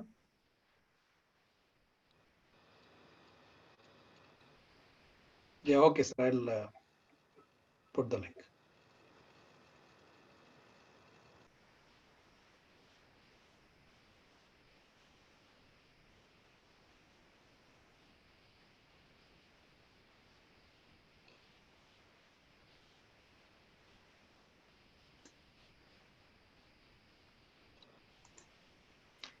We have so far received 242 responses. If you, it's okay with you, you can freeze it, and probably will not be able to issue any more certificates, sir. If it is okay, I can freeze it and then deliver the certificates. Yeah, okay, go ahead. Okay. But this certificate, like assessment, as Shivangi announced, will be kept open till 1700. So if there are other further assessments other than what we are issuing right now, can be later tackled. I don't say whether it can be done today only, but within the next 2-3 days. Yes, we will do that. We will stop the submission at the moment. We'll freeze it. Whoever has submitted, we will issue the certificates. We'll keep the submission of your test till 1700 hours, and we will then connect the certificates. We have your email ID, so we'll do that.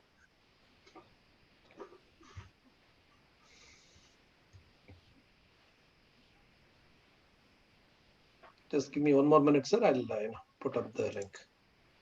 Yes, sure.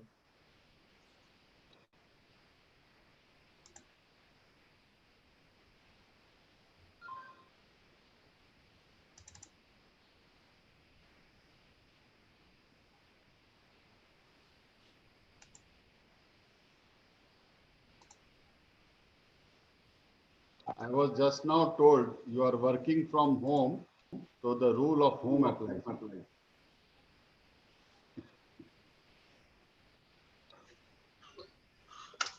If there is any Q&A we can take, sir, it'll take about 10 minutes for me to just generate the certificate and put it in the Zoom link. Yeah, 5 to 10 minutes. So for those who are on YouTube, Captain Kumar, we'll wait for you. Once you give the green signal for the certificates for this particular post, then we will come back. In the meantime, those who are on the YouTube, you can click the link which is there. I mean, for those who are on Zoom, you can click the link. Those who are not will have to, those who are on YouTube, better take a screenshot of it. You'll have to type it out manually and then put it up on your browser.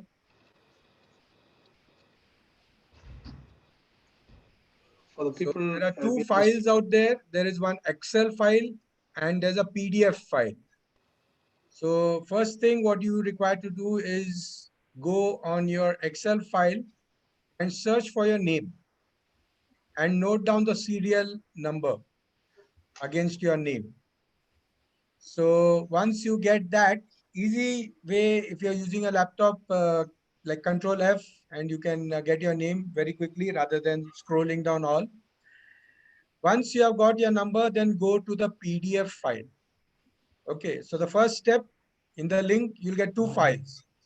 One is the Excel file and the other is the PDF. In the Excel, you go and check the number corresponding to your name. Then go to the PDF file. And in the PDF file, you can type in the number and go to directly that particular, your PDF will take you to that particular page. Or you can scroll down. Then you'll find your certificate there. So you take a print, you do a print screen, or there is on your print, you can go to print PDF and you will have a PDF copy which you can then save and keep it on your desktop.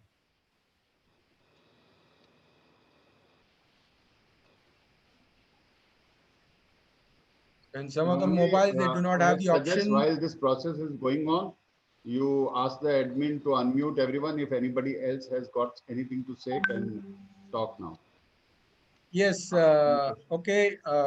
So let's go to some Q&A. Ankit, can you please allow the participants to put their Q&A in the chat, rather the questions in the chat? If there's anything which Yes, we the can... chat is open now. We can okay. receive questions. Okay. Thanks, Ankit. Anybody who wants to talk can unmute and talk.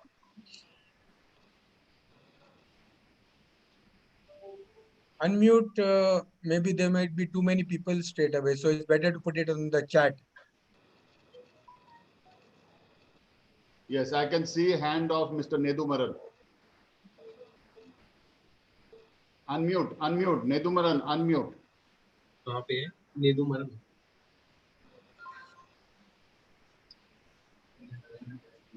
MARAN.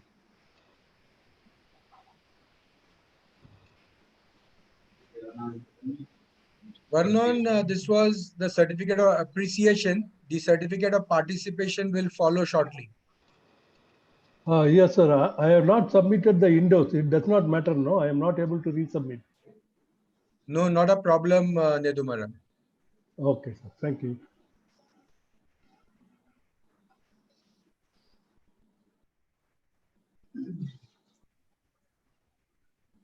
Again, Mukesh Prasad, that was the certificate of appreciation. Everybody was not there, only 69. The certification, the link for your certificate for this course will come up very shortly because the assignments are being assessed and it takes about 5 to 10 minutes. We'll put it up. We've already shared the link, sir. If you could temporarily freeze the chat. A lot of chats are there. Yes, Ankit, sorry for that. The certificates are ready and Captain Kumar would like to post it.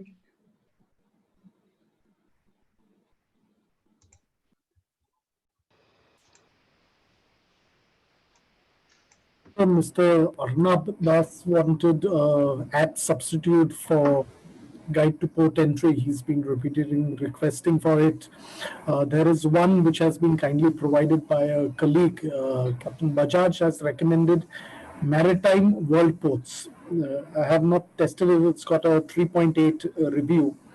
So maybe Maritime World Ports can be evaluated. Okay, gentlemen, there goes, ladies and gentlemen, again, we have got the link out there posted by Captain Kumar for the certificates. We have frozen the time to 13:20 and anybody who is submitting after 13:20 will connect it to you directly later on.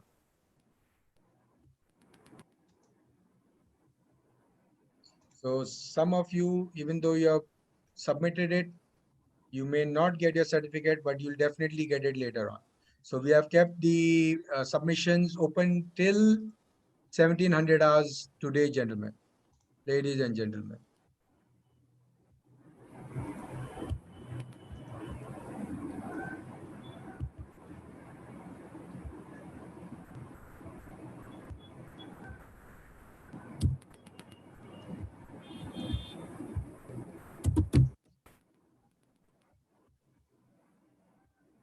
Captain Kumar, you'll have to also share screen for the YouTubers.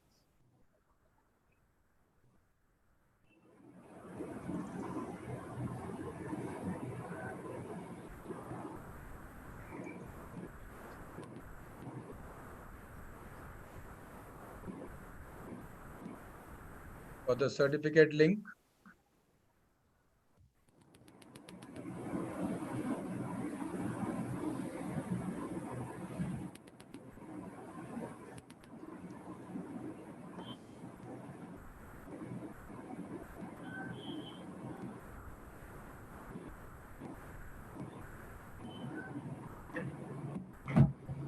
Yeah, Captain Kumar, we require the link for the certificates to be shown in your share screen. Yeah, I'll share it again.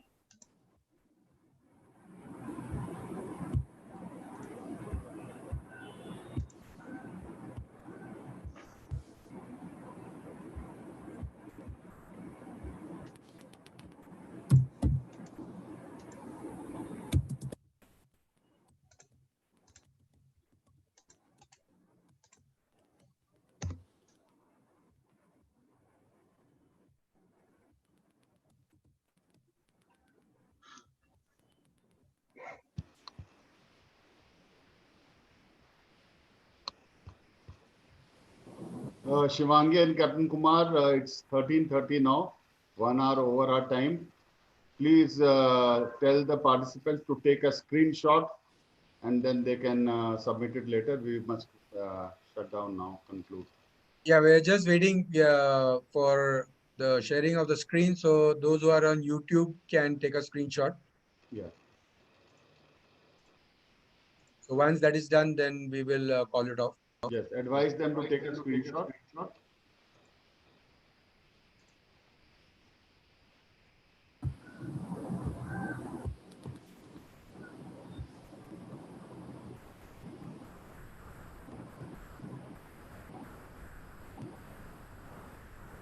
Captain Kumar, make it small so you don't have to scroll. Put it in one single thing. Demagnify it. So all 4 points come on a single screen. So first, we require the link. We require the link to be put up first. You already put the link, sir. It is in the chat box. No, in the share screen, because the YouTube guys won't get it, no? Okay.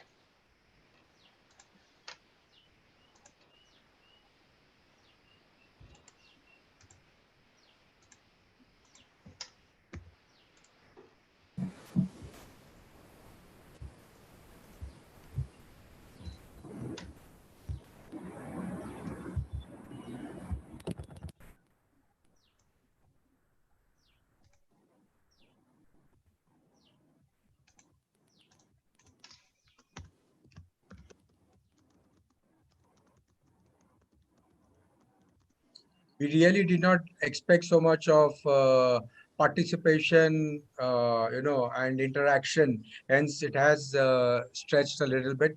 I'm sure all of you will bear with us on that. We will be closing this up very shortly. Okay, still give me some time. I'm not able to.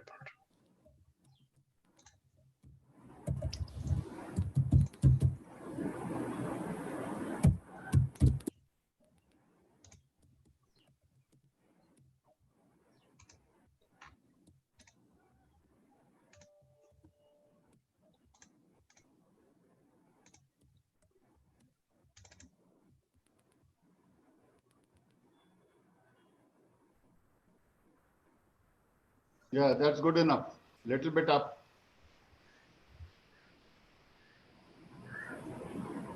Little more. Please, Yeah, little that's bit. it. That's Yeah. it. Take a screenshot. Please take a screenshot of this. Those who are on YouTube, even the others can take a screenshot if on those who are on mobile and couldn't access it. Then you'll have to type it out manually in a browser and then access your certificates. 2 files out there. I am summing it up once again. Once you click on that, you'll get 2 files, one Excel, one PDF. In the Excel, find where your name is, take the number against it, go to the PDF, go to that particular page number, and you'll see your certificate. And print screen, or rather take a printout, a PDF printout, save it on a desktop. That's your certificate. So that's it, gentlemen. Thanks a lot once again for your very, very enthusiastic participation. And like I mentioned, 26 July, the next coming Sunday, will be our next session. Thank you very much.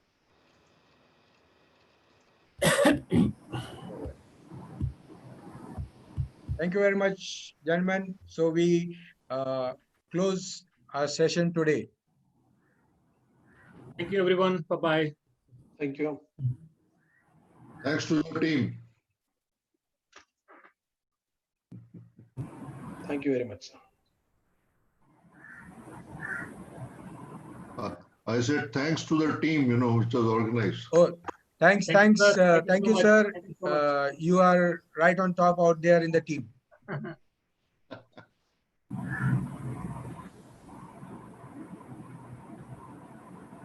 Yes, sir, I'm ending the session now. Yes, please end the session, Ankit. Thank you very much for your very, very, very good coordination. Thank you. Ankit and ARI, thanks.